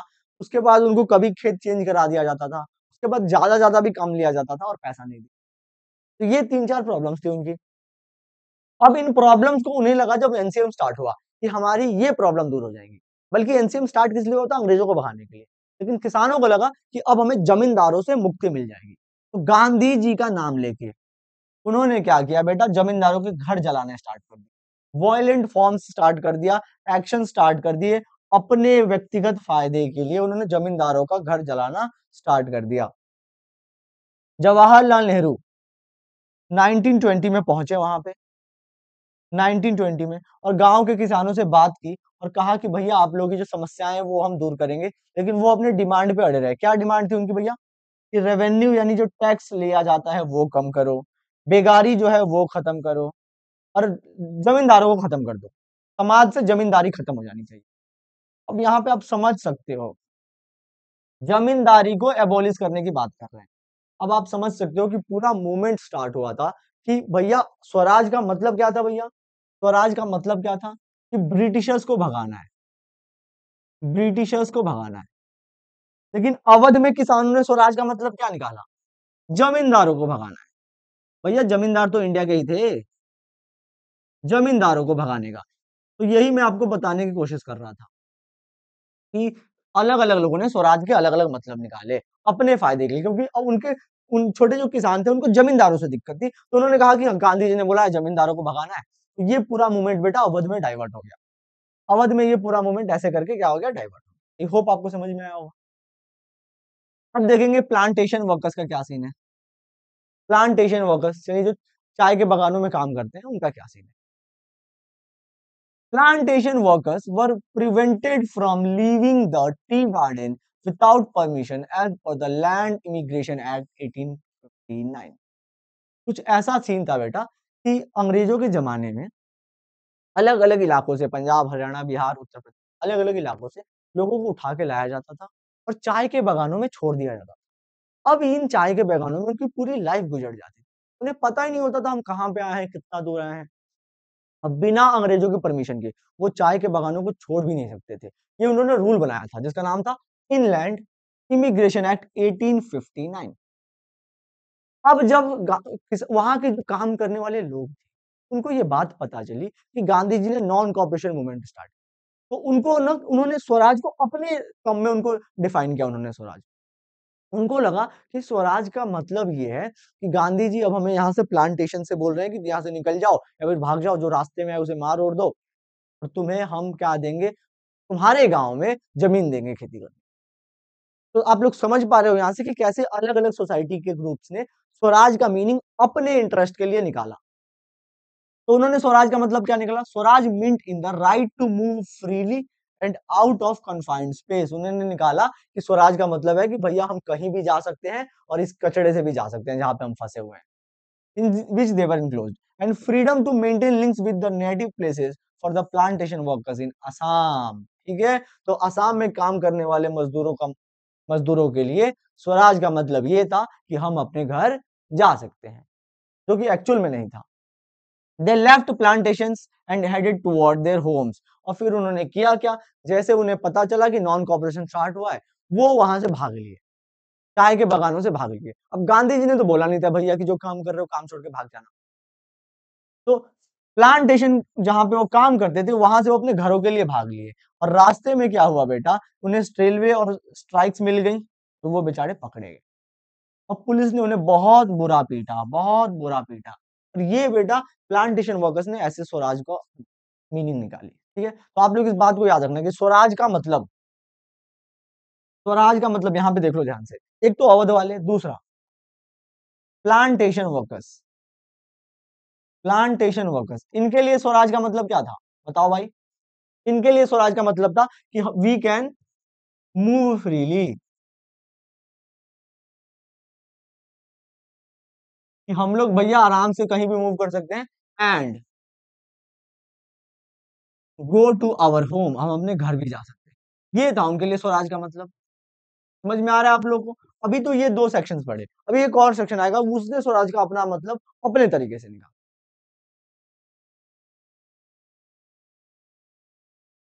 प्लांटेशन वर्कर्स हमने पढ़ लिया। अब हम लोग पढ़ेंगे गुदम रेबेलियंस, यानी कि ट्राइब्स। इनकी कहानी पढ़ते हैं, ट्राइब्स की कहानी पढ़ते हैं। For the tribals of the Gudem Hills of Andhra Pradesh, Swaraj meant restoration of their traditional rights and means of livelihood। Gudem hills Andhra Pradesh में काम कर रहे लोगों के लिए स्वराज का मतलब ये था कि भैया जो तुम्हारे पुराने अधिकार हैं वो पुराने अधिकार तुम्हें मिल जाएंगे और जिस चीज से तुम्हारा रोजी रोटी चलता था वो मिल जाएगा। उन्होंने अपना मतलब ये निकाला भाई कि जो पुराने राइट्स थे तुम्हारे वो तुम्हारे मिल जाएंगे। ये पुराने राइट्स थे क्या भैया? कॉलोनियल गवर्नमेंट ने क्या किया था कि सारे जंगलों में ट्राइबल्स लोगों को जाने से रोक दिया था। और इन्हीं जंगलों पे वो डिपेंडेंट थे बेटा अपने लिवलीहुड के लिए। ये जो ट्राइबल्स थे ये जंगलों में ही अपने जानवरों को ले जाते, जंगलों में ही कुछ फल वगैरह तोड़ के खाते थे, तो उनका पूरा लाइफ इन जंगलों पे डिपेंड है। अंग्रेजों ने क्या कहा कि भैया आप लोग जंगलों में नहीं जा सकते, ठीक है, ये सब तो चीजें ठीक है। अब हुआ क्या बेटा कि जब नॉन कॉपरेशन मूवमेंट स्टार्ट हुआ तो इन ट्राइबल्स को लगा कि नॉन कॉपरेशन का मतलब है हम जंगलों में जा सकते हैं। अब समझ पा रहे हो कैसे कैसे लोगों ने स्वराज का मतलब निकाला। तो इन्होंने क्या किया, जंगलों में जाना शुरू कर दिया। और गवर्नमेंट इनसे क्या कराती थी भैया, रोडे बनवाती थी, कहती थी रोड बनाओ बिल्डिंग्स बनाओ, और वो चाहते नहीं थे बनाना। तो अल्लूरी सीतारामा राजू अल्लूरी सीतारामा राजू ने सारे ट्राइबल्स को कहा भैया कि देखो गांधी जी ने नॉन कॉपरेशन मूवमेंट स्टार्ट किया है, हमें उनको सपोर्ट करना है और स्वराज को पाना है।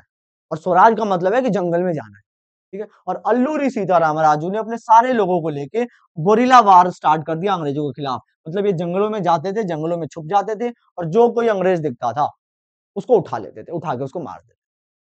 समझ में आया आप लोगों को? फिर ये पूरा मूवमेंट जो था जिसमें गांधी जी ने कहा था कि वॉयलेंट नहीं होना है, ये पूरा मूवमेंट वॉयलेंट हो। चाहे आप देखो अवध में जमींदारों को मार रहे हैं, वॉयलेंस है। प्लांटेशन वर्कर्स क्या कर रहे हैं, भाग जा रहे हैं प्लांटेशन छोड़ के। ये ट्राइबल्स क्या कर रहे हैं भैया, गोरिल्ला वॉरफेयर कर रहे हैं, जंगलों में छुप जा रहे हैं और अंग्रेजों को मार रहे हैं। तो ये पूरा मूवमेंट वायलेंट हो गया। और फिर अल्टीमेटली अंग्रेजों ने क्या कहा, अल्लूरी सीताराम राजू को पकड़ा, तो पकड़ के उन्हें फिर जान से मार दिया। अल्लूरी सीताराम राजू को फांसी की सजा दे दी गई और वो बेचारे शहीद हो गए।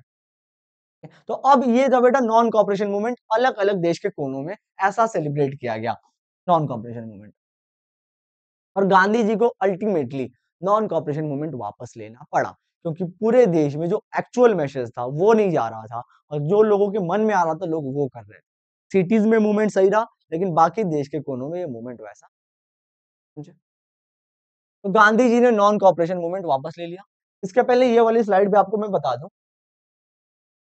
कि प्लांटेशन तो हमने पढ़ लिया। अब आपको मैं ये बता दूं तीसरा सेक्शन जो था, तीसरा सेक्शन जो था बच्चा लोग, वो था ट्राइबल्स का। तो देखो ट्राइबल्स के लिए नॉन कॉपरेशन क्या था भैया, ट्राइबल्स के लिए नॉन कॉपरेशन था they can go in forest and to kill Britishers. उन्होंने स्वराज का मतलब ये समझा कि हम लोग जंगलों में जा सकते हैं और जो हमें रोकेगा हम उसको मारेंगे। ऐसे करके बेटा अलग अलग लोगों ने अलग अलग स्वराज के मतलब निकाले। ये बेटा आपके एग्जाम के लिए इंपॉर्टेंट हो सकता है, ठीक है, कि what was the meaning of Swaraj for the different section of societies. चलिए भाई, तो अब देखते हैं कि non cooperation movement Gandhi ji ने क्यों वापस ले लिया, क्यों कॉल ऑफ करना पड़ा। तो उसके पीछे कुछ रीजन है। सबसे पहला रीजन है चौरी चौरा इंसिडेंट। चौरी चौरा एक जगह थी गोरखपुर के पास, उत्तर प्रदेश के गोरखपुर के पास एक जगह है चौरी चौरा। और चौरी चौरा में हुआ क्या कि कुछ लोगों ने पुलिस वालों को पकड़ के जेल में डाल दिया। हाँ, आप लोगों को थोड़ा वियर्ड लग रहा होगा, लेकिन हाँ, पुलिस वालों को पकड़ के लोगों ने जेल में डाल दिया। और फिर पुलिस थाने को, पूरे थाने को उन्होंने आग लगा दी, जिसमें लगभग 22 पुलिस ऑफिसर्स मारे गए। ये लोगों ने नॉन कॉपरेशन में ही किया था। पूरी कहानी ये थी कि लोग शांति से जा रहे थे, पुलिस वालों ने उन्हें प्रोवोक किया जैसा कि वो करते हैं, और फिर लोग प्रोवोक हो भी गए, गुस्से में पूरे थाने में आग लगा दिया, लोग मारे गए। गांधी जी इस तरह के किसी भी वॉयलेंस को सपोर्ट नहीं करते थे। और ये एक मेन रीजन था बेटा, ये एक मेन रीजन था कि गांधी जी ने पूरे नॉन कॉपरेशन मूवमेंट को वापस ले लिया, और फिर गांधी जी को अरेस्ट भी कर लिया गया। इंटरनल डिवीजन, ये एक दूसरा कारण था, इंटरनल डिवीजन। यानी कि कांग्रेस के बहुत सारे नेता, कांग्रेस के बहुत सारे लीडर जो थे वो ना थक गए थे अभी ये एजिटेशन से, ये बाइकआउट कर करके, क्योंकि पूरा एक साल हो गया था। तो वो चाहते थे कि हम लोग इलेक्शंस में पार्टिसिपेट करें, इलेक्शन जीत के, और लेजिस्लेटिव काउंसिल में जाए जहां पे लॉ बन रहा है, और वहां पे हम लोग क्या करें, इंडियंस के फेवर में लॉ बनाने की कोशिश करें। तो कांग्रेस के लीडर्स जो थे उनमें ही दो स्टैंड हो गए थे, एक चाहते थे इलेक्शन लड़ेंगे, एक चाहते थे तो फिर गांधी जी ने नॉन कॉपरेशन वापस लिया। ठीक है, तो दूसरा कारण है इंटरनल डिवीजन। तीसरा, लिमिटेड रूरल रीच, यानी कि गांवों के इलाकों में अभी भी लोगों को स्वराज का मतलब समझ में नहीं आ रहा था। नॉन कॉपरेशन मूवमेंट कैसे करना है, क्यों करना है, क्या हमारा ऑब्जेक्टिव है, कुछ लोगों को समझ में नहीं आ रहा था। लोग अपने अपने तरीके से कुछ भी कर रहे थे, जिसकी वजह से ये मूवमेंट गांधी जी को वापस लेना। चौथा कारण हो जाएगा बेटा गवर्नमेंट रिप्रेशन। गवर्नमेंट ने बहुत हार्श मेजर लिए थे, लोगों को बहुत परेशानियां हो रही थी, तो ये एक रीजन था। और पांचवा, बाइकॉटिंग ब्रिटिश इंस्टीट्यूशंस, यानी कि लोग जो थे वो ब्रिटिश इंस्टीट्यूशंस को बाइकआउट तो कर रहे थे। बच्चों ने स्कूल छोड़ दिया था, प्रोफेसर्स ने कॉलेज जाना छोड़ दिया था, लॉयर्स ने कोर्ट जाना छोड़ दिया था। लेकिन कब तक छोड़ के रखोगे? एक ना एक दिन तो जाना पड़ेगा तुम्हें, क्योंकि तुम्हारे पास कोई अल्टरनेटिव ऑप्शन नहीं है। कोई इंडियन स्कूल नहीं है, कोई इंडियन कॉलेज नहीं है। तो क्या था कि ब्रिटिश इंस्टीट्यूशंस को लोगों ने बाइकआउट तो कर दिया, बट कोई अल्टरनेटिव नहीं था, नो अल्टरनेटिव। दूसरा कोई भारतीय कोई इंस्टीट्यूट नहीं थी, नो अल्टरनेटिव नेशनल इंस्टीट्यूशन, जिसकी वजह से वापस उन्हें वहां पे जाना पड़ा और धीरे धीरे एनसीए। छठा रीजन है बेटा खादी क्लोथ्स, यानी कि खादी के कपड़े। Khadi clothes was often more expensive then mass produced milk clothes. Khadi के जो कपड़े थे बेटा वो बहुत ही महंगे थे। गांधी जी ने बोला तो कि इंग्लैंड के कपड़े मत पहनो, लोगों ने छोड़ दिया पहनना। लेकिन अब पहने क्या, खादी के कपड़े। खादी के कपड़े बहुत महंगे, तो लोग लंबे टाइम तक खादी के कपड़े नहीं पहन सकते, लोगों को पैसे। तो ये एक कारण बन गया कि नॉन कॉपरेशन वापस हो गया। तो ये बेटा जो मेजर 6 रीजंस हैं, ये आपके एग्जाम के लिए इंपॉर्टेंट है कि नॉन कॉपरेशन मूवमेंट फेल क्यों रहा या क्यों वापस कर लिया गया। और फिर लास्ट में फरवरी 1922, डेट याद रखना बेटा, फरवरी 1922 गांधी जी ने नॉन कॉपरेशन मूवमेंट वापस। अगर कोई पूछे एक रीजन क्या था, कोई एक मेजर रीजन, तो वो होगा चौरी चौरा इंसिडेंट। याद रखना, चौरी चौरा इंसिडेंट। तो अब बेटा हुआ क्या कि 1922 में, डेट लाइन समझ लो यहाँ पे, कि 1922 में एनसीएम तो वापस हो गया, एनसीएम गया, जो मूवमेंट स्टार्ट हुआ था वो खत्म हो गया। और गांधी जी क्या करने लग गए, लोगों की सेवा करने लग गए, थोड़ी देर बाद जेल से निकल के। अब हुआ क्या कि अंग्रेजों ने कहा कि इंडिया के कॉन्स्टिट्यूशन में हमें जो गलतियां हैं जिससे भारतीय लोग परेशान हैं, उस कॉन्स्टिट्यूशन में हमें चेंज करना पड़ेगा। इतनी अकल उनको आ गई। लेकिन चेंज करने के लिए जिस आदमी को भेजा उसका नाम था साइमन, और साइमन के साथ और भी कुछ लोगों की टीम थी, और उस पूरे टीम में एक भी इंडियन नहीं था। तो भारत के लोगों ने कहा कि जब तुम्हें इंडिया के कॉन्स्टिट्यूशन में चेंज करना है तो इंडियन तो होना पड़ेगा। तो फिर इसीलिए लोगों ने, साइमन जब इंडिया आया लोग गुस्सा हो गए। तो वो हम लोग अगली स्लाइड में पढ़ेंगे, साइमन कमीशन क्या है। समझ में आप लोगों को बेटा? तो British government constituted a statutory commission under sir John Simon. British सरकार ने सर जॉन साइमन के लीडरशिप में एक कमीशन बनाया। कमीशन का काम क्या था भैया? कमीशन का काम था look into the functioning of the constitutional system in India. Bharat में जो संविधान काम कर रहा है वो संविधान कैसा है उसको देखना है, और कुछ चेंजेस बताने हैं कि क्या क्या परिवर्तन किया जा सकता है संविधान को और अच्छा बनाने के लिए।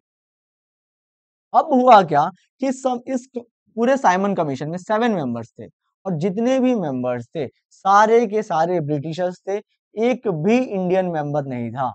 सारे के सारे बेटा ब्रिटिशर्स थे। और जब the Indian leader oppose the commission, और इसी की वजह से इंडिया के लोगों ने साइमन कमीशन को अपोज किया। साइमन कमीशन इंडिया आया 1928 में। 1928 में साइमन कमीशन इंडिया आया। जब वो इंडिया आया तो लोगों ने कहा Simon go back, Simon go back, और लोगों ने प्रोटेस्ट किया। ये दिख रहा है आप लोगों को? लोग यहाँ पे खड़े हैं, साइमन गो बैक के नारे लगा रहे हैं। जब इंडिया में साइमन आया तो लोगों ने साइमन को भगा दिया। फिर पूछेगा रीजन क्या था?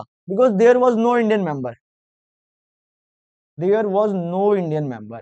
उस पूरे साइमन कमीशन में एक भी इंडियन नहीं था।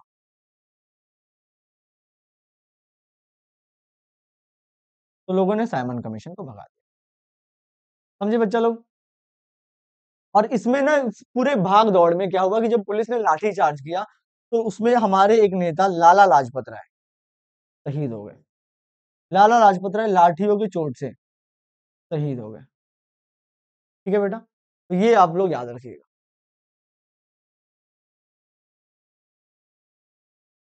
अब उसके बाद बेटा जो इंडियंस को मौका मिला वो था सॉल्ट लॉ। अब सॉल्ट लॉ ही एक तरीका था। सॉल्ट लॉ क्या था, ध्यान से सुनो। Salt is consumed by both the poor and the rich and is one of the most essential item of food everywhere in the world. आपको पता है कि बेटा नमक जो होता है उसको अमीर और गरीब सब खाते हैं, और खाने में स्वाद के लिए नमक बहुत जरूरी होता है। आपका नमक, टाटा नमक, देश का नमक। ठीक है वो, चलो आपको एक बात तो पता है कि सॉल्ट जो है वो अमीर भी खाता है और गरीब भी खाते हैं, सब खाते हैं। अंग्रेजों ने इस नमक को भी नहीं छोड़ा। ये निकम्मे अंग्रेज, इन्होंने नमक को भी नहीं छोड़ा। उन्होंने नमक के प्रोडक्शन के ऊपर मोनोपोली लगा दी।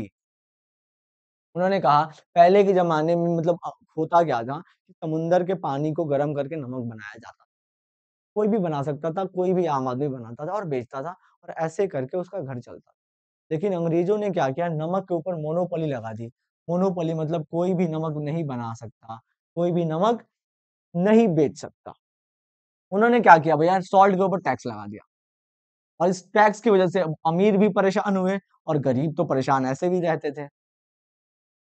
गांधी जी ने कहा कि यही मौका है फिर से क्या करने का, यही मौका है बेटा फिर से पूरा बाउंस बैक करने का।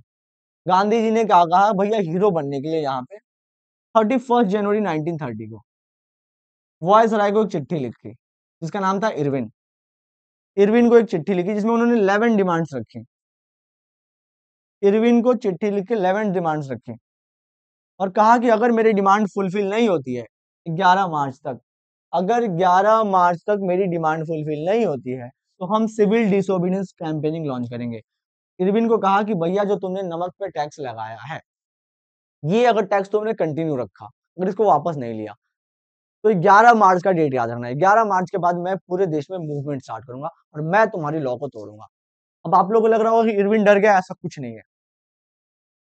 इरविन क्या हुआ कि इरविन बिल्कुल ही नहीं डरा, उसने कहा कि ठीक है, और इरविन ने गांधी जी की बात नहीं मानी, और फिर पूरे देश में स्टार्ट हुआ बेटा सिविल डिसोबीडियंस मूवमेंट। ये एक नया मूवमेंट है, ये शुरू होगा। समझ में आया? इसके पीछे कारण क्या था, सॉल्ट लॉ। अंग्रेजों ने नमक पे क्या लगा दिया था, टैक्स लगा दिया था। चलिए तो देखते हैं सिविल डिसोबीडियंस मूवमेंट। याद रखना आप लोग कि 11 मार्च का गांधी जी ने डेट दिया था। 12 मार्च को गांधी जी 1930 को अपने 78 वॉलेंटियर्स के साथ, अपने 78 वॉलेंटियर्स के साथ नमक का कानून तोड़ने के लिए चल दिए।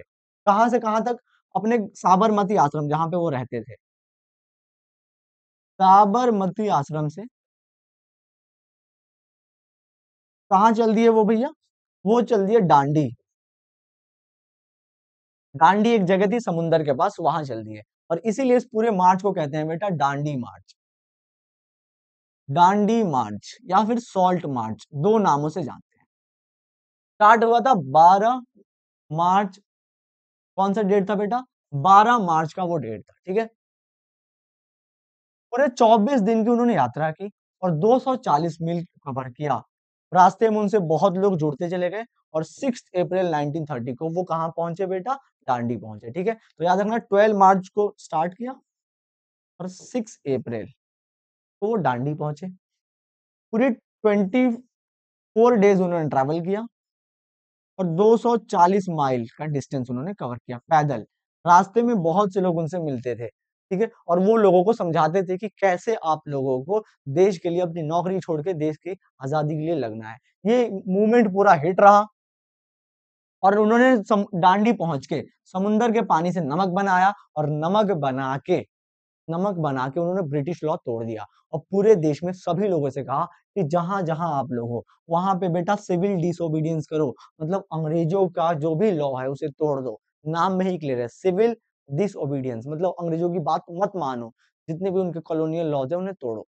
तो लोगों ने अलग अलग इलाकों में, जैसे किसानों ने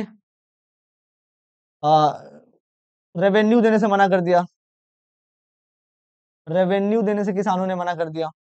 ट्राइबल लोगों ने जंगलों में जाना शुरू कर दिया, लोगों ने अंग्रेजी कपड़े पहनने छोड़ दिए। तो जो जो लोग जहां पे थे वहां पे कोई ना कोई कॉलोनियल लॉ तोड़ दिया। जैसे कि अंग्रेजों ने कहा स्विमिंग पूल में नहीं जाना है, जाके जबरदस्ती कूद जाओ, और देखते हैं कितने लोगों को वो लोग जेल में डालते हैं। यही बेटा पूरा मूवमेंट था सिविल डिसोबीडियंस मूवमेंट, जहां भी हो वहां पे कोई भी ब्रिटिश लॉ तोड़ दो।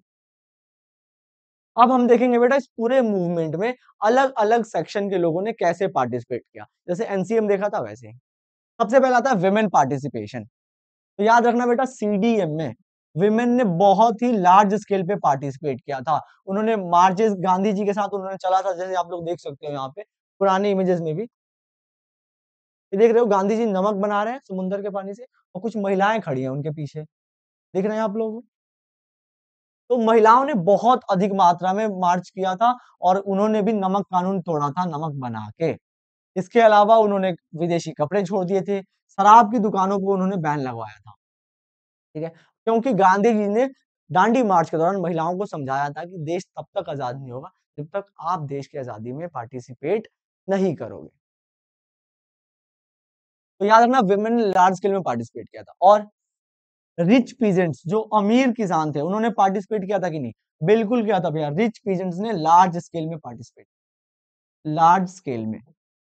इसमें सबसे ज्यादा गुजरात के पाटीदार, गुजरात राज्य के जो पाटीदार कम्युनिटी थी वो, और हरियाणा के जाट, इन दोनों कम्युनिटीज ने बहुत बड़ी संख्या में सीडीए में पार्टिसिपेट।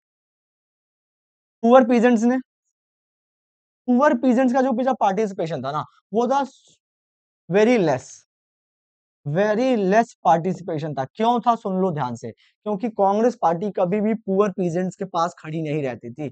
पुअर पीजेंट्स की एक ही डिमांड थी कि जमींदारी को खत्म कर दो, और कांग्रेस पार्टी कभी जमींदारों को अगेंस्ट नहीं बोल सकती थी, क्योंकि कांग्रेस पार्टी को जो पूरा फंडिंग होता था वो जमींदारों के द्वारा होता था।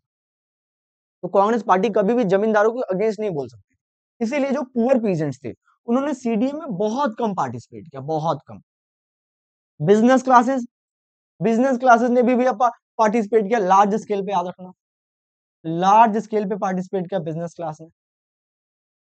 इसमें पुरुषोत्तम दास टाटा और जेडी बिरला जैसे लोग थे, जेडी बिरला और पुरुषोत्तम दास टाटा।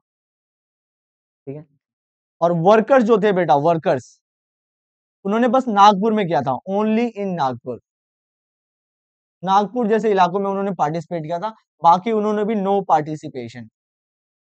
भैया एग्जाम में क्वेश्चन आएगा कि वर्कर्स ने पार्टिसिपेट क्यों नहीं किया था, तो फिर वही आंसर होगा कि वर्कर्स अपनी वेजेस बढ़ाना चाहते थे, अपनी तनख्वाह बढ़ाना चाहते थे। तो कांग्रेस पार्टी वर्कर्स को सपोर्ट नहीं कर सकती थी, क्योंकि कांग्रेस पार्टी हमेशा किसी उद्योगपति यानी बिजनेस क्लास के लोगों के साथ खड़ी रहती थी, क्योंकि पैसे वही लोग देते थे।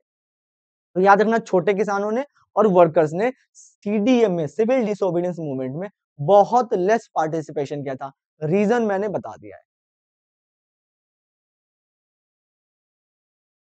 अब गांधी जी ने सिविल डिसोबीडियंस मूवमेंट भी बेटा वापस ले लिया, इसका क्या कारण है बेटा? सुनो ध्यान से। तो कॉलोनियल गवर्नमेंट जो थी उसने कांग्रेस के लीडर्स को अरेस्ट करना स्टार्ट कर दिया, और जिसके कारण हुआ वायलेंट क्लासेस। जैसे गांधी जी ने लोगों से कहा कि आप लॉज तोड़ो, लोग पूरे देश में लॉज तोड़ने लग गए। तो अंग्रेज क्या करने लगे, भारतीयों को पीटने लग गए, और बहुत अधिक संख्या में लोगों को जेलों में डालने लग गए। जिससे क्या हुआ, गांधी जी को बहुत बुरा लगा। अप्रैल 1930 में क्या हुआ कि पेशावर जो अभी भी पाकिस्तान में है, आगे पता नहीं रहेगा कि नहीं, तो पेशावर जो अभी पाकिस्तान में है, अब्दुल गफ्फर खान को वहां से अरेस्ट कर लिया गया। अब्दुल गफ्फर खान गांधी जी के चेले थे। अब्दुल गफ्फर खान को अरेस्ट कर लिया गया पेशावर से। गांधी जी को इससे बहुत बुरा लगा, फिर गांधी जी को भी अरेस्ट कर लिया गया। गांधी जी को अरेस्ट कर लिया गया। गांधी जी के अरेस्ट होते पूरे देश में क्या हुआ, पुलिस स्टेशन पे लोगों ने हमले करने शुरू कर दिए, बिल्डिंग्स को, कोर्ट्स को, रेलवे स्टेशन को, अलग अलग जगहों पे क्या होने लगी, वायलेंस होने लगी। तो गांधी जी इस वायलेंस को पसंद नहीं करते हैं, violence violence violence, I don't like violence, ये गांधी जी कहते थे। Government attacked and arrested peaceful satyagrahis and beat women and children, government ने बच्चों को पीटना शुरू कर दिया। ये सब गांधी जी के खिलाफ था। फिर इसीलिए गांधी जी ने कहा कि सिविल डिसोबीडियंस मूवमेंट में अभी कॉल ऑफ करता हूं, क्योंकि बहुत ज्यादा गवर्नमेंट जो है वो वायलेंस कर रही है। और गांधी जी ने इरविन के साथ मिलकर एक समझौता किया, जिसे कहते हैं गांधी इरविन पैक्ट, और इस समझौते के द्वारा उन्होंने सिविल डिसोबीडियंस मूवमेंट को रोक दिया बेटा।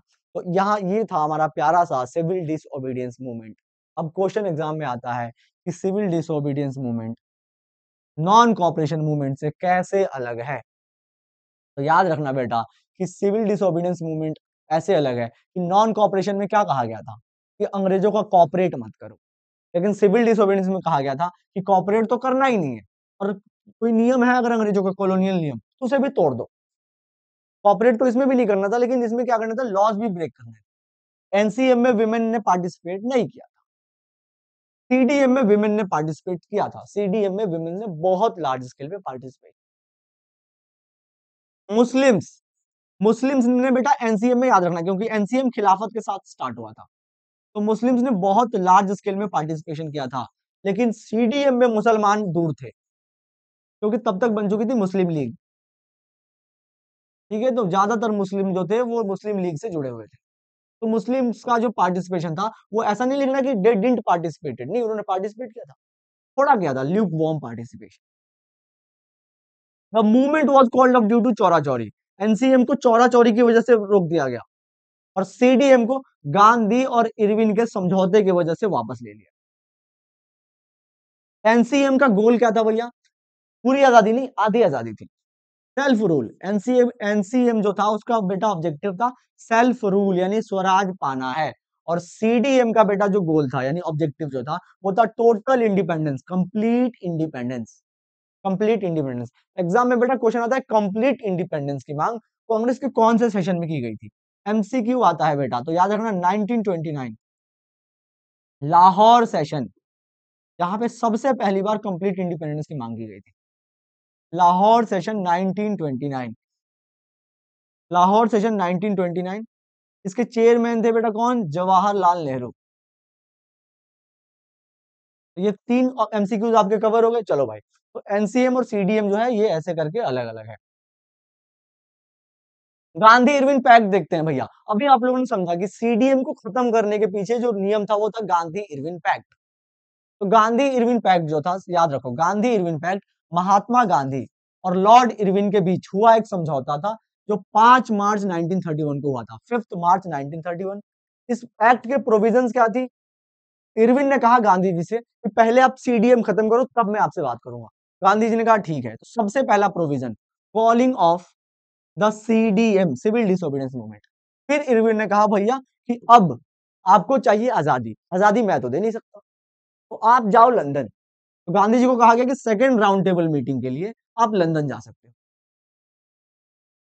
और जब गांधी जी ने सीडीएम वापस लिया तो अंग्रेज भी गांधी जी को कुछ देंगे। तो अंग्रेजों ने कहा कि हमने जितने लोगों को अरेस्ट कर रखा है, पॉलिटिकल प्रिजनर्स को जितनों को अरेस्ट कर रखा है, हम उन्हें छोड़ देंगे, अगर उन्होंने वायलेंस नहीं किया है। तो वायलेंस किया है तो नहीं छोड़ेंगे। ठीक है, तो अगर जिसने वायलेंस नहीं किया उसको हम लोग छोड़ देंगे। तो ये बेटा तीन समझौते थी क्या?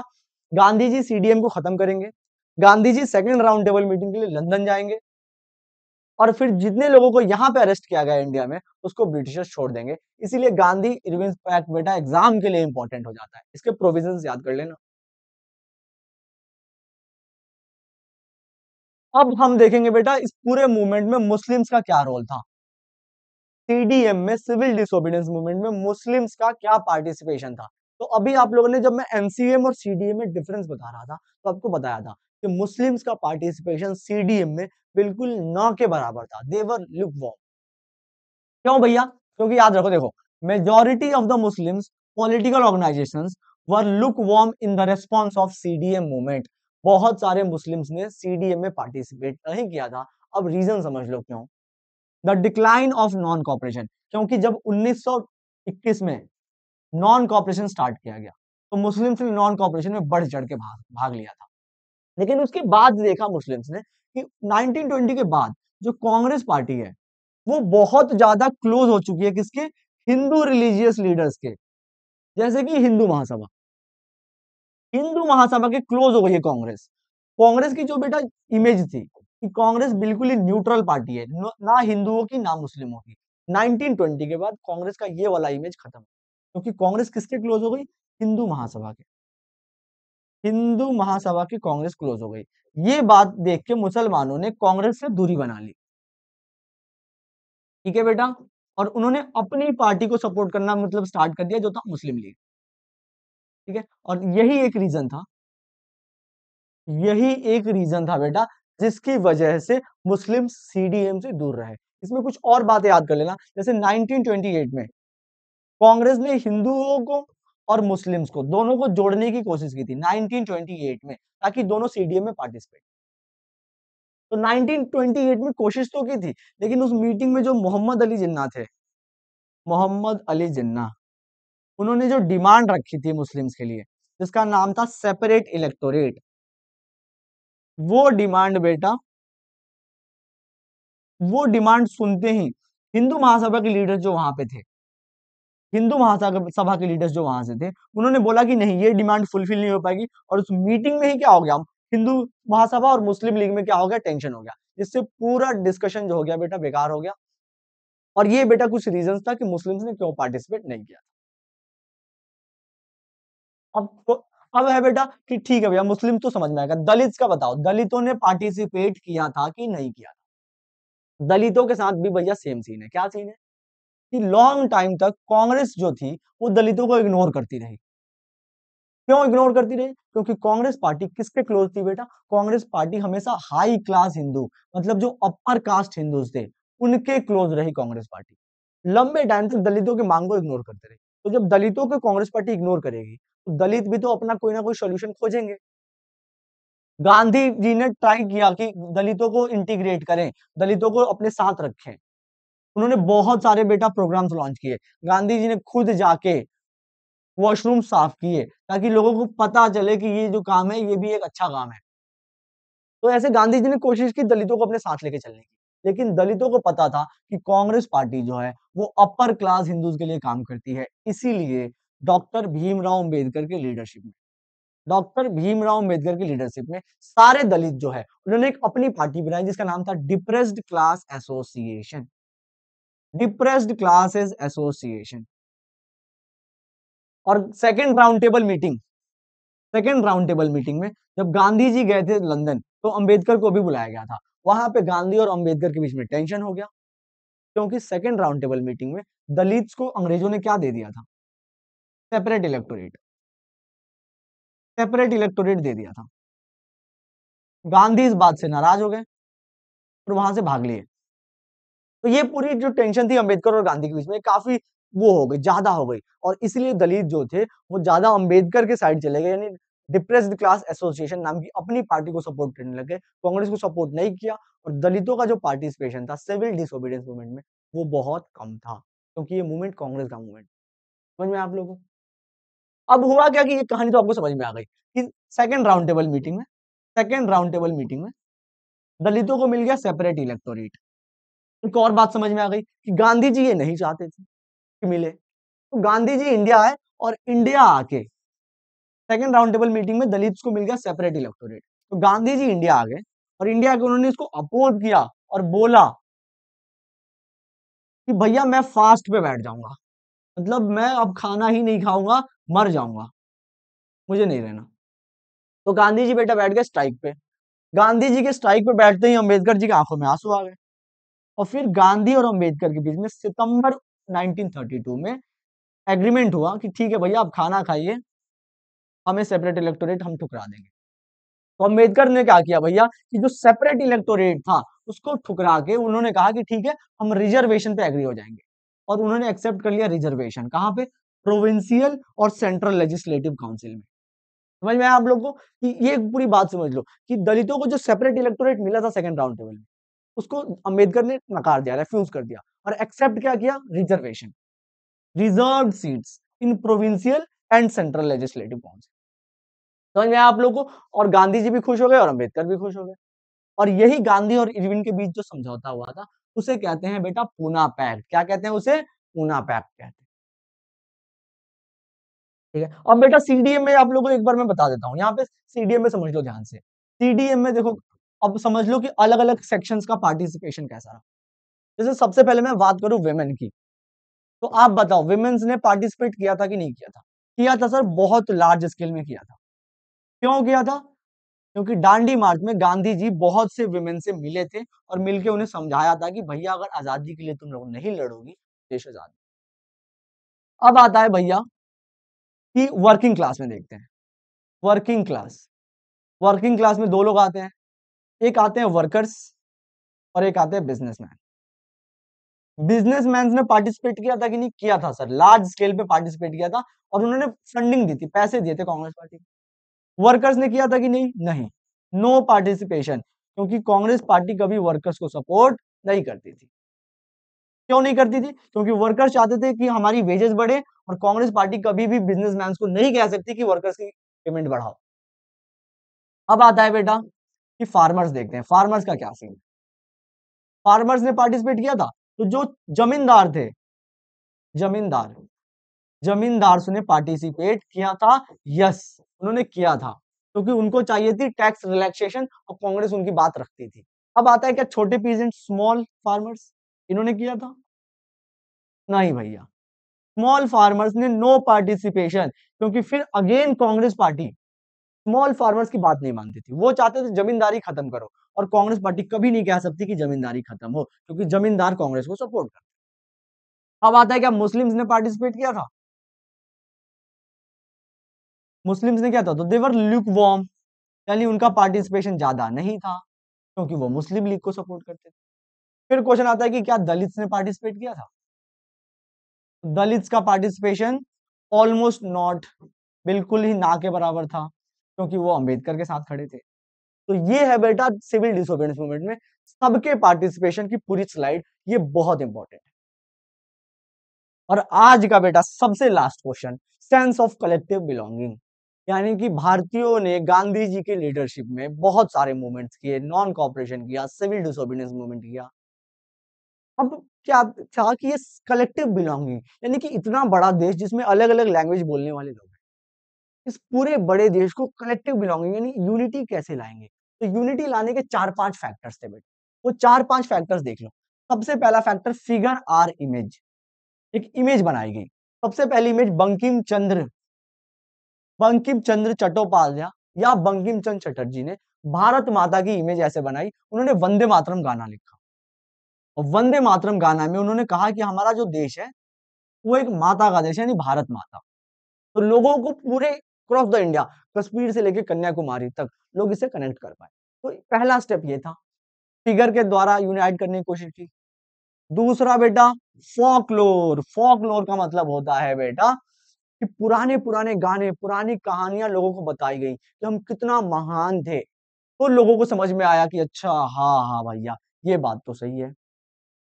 तीसरा आइकॉन्स और सिंबल्स, जैसे कि फ्लैग, एक झंडा बनाया गया जिससे कि लोग कनेक्ट कर पाए अपने आप को। समझ में आया बेटा? तो झंडा बनाया गया, ये एक चीज था। स्वदेशी मूवमेंट बंगाल में बनाया गया था, फिर गांधी जी ने एक अलग से अपना झंडा बनाया था, गांधी जी ने अलग से अपना झंडा बनाया था, तो झंडे बनाए गए। चौथा पॉइंट, हिस्ट्री को फिर से री इंटरप्रेट किया गया। इसको, ये बहुत जरूरी पॉइंट है, हिस्ट्री को री इंटरप्रेट किया गया। अंग्रेजों ने हमारे दिमाग में एक बात बैठा दी थी, वो बात ये थी कि अंग्रेजों के आने के पहले हम बहुत गंवार थे और अंग्रेजों ने ही हमारी लाइफ को बढ़िया बनाया है, और मोस्ट ऑफ द इंडियंस इस बात को भरोसा करते थे। इसीलिए क्या किया गया, हमारे नेताओं ने हिस्ट्री को फिर से रीइंटरप्रेट किया। उन्होंने बताया कि हमारी हिस्ट्री कितनी अच्छी है, अंग्रेजों के ना आने के पहले हम क्या थे, मैथमेटिक्स में हमारा कॉन्ट्रीब्यूशन क्या था, आर्किटेक्ट में हमारा कंट्रीब्यूशन क्या था। तो हिस्ट्री को फिर से रीइंटरप्रेट किया गया। और लास्ट पॉइंट है बेटा कि भारत वंदे मातरम जैसे गाने लिखे गए जिससे लोगों में सेंस ऑफ कलेक्टिव बिलोंगिंग है। ये बेटा 5 मार्क्स के लिए बहुत इंपॉर्टेंट क्वेश्चन है, ये सारे पॉइंट्स आप लोग याद रखना। एक सेंस ऑफ कलेक्टिव बिलोंगिंग लाने के लिए क्या क्या किया गया था, अभी तक की जो स्लाइड पढ़ा है उसमें सबसे इंपॉर्टेंट 5 मार्क्स है। आई होप आप लोग को पूरी वीडियो बहुत अच्छे से समझ में आए। अगर पूरी वीडियो अच्छे से समझ में आई है तो अपने दोस्तों को इसे शेयर करें, और कमेंट में बेटा फीडबैक जरूर डालें, क्योंकि आपके फीडबैक से हमें मिलता है मोटिवेशन। स्टडी विद शारदा आप लोगों को सारे वीडियोस, चाहे वो मैथ्स हो, साइंस हो, एसएसटी हो, सब प्रोवाइड करेंगे। पेशेंस के साथ चैनल पे बने रहिए और हमें सपोर्ट करते रहिए। Thank you all of you पढ़ने के लिए। एवरीवन पढ़ते रहो।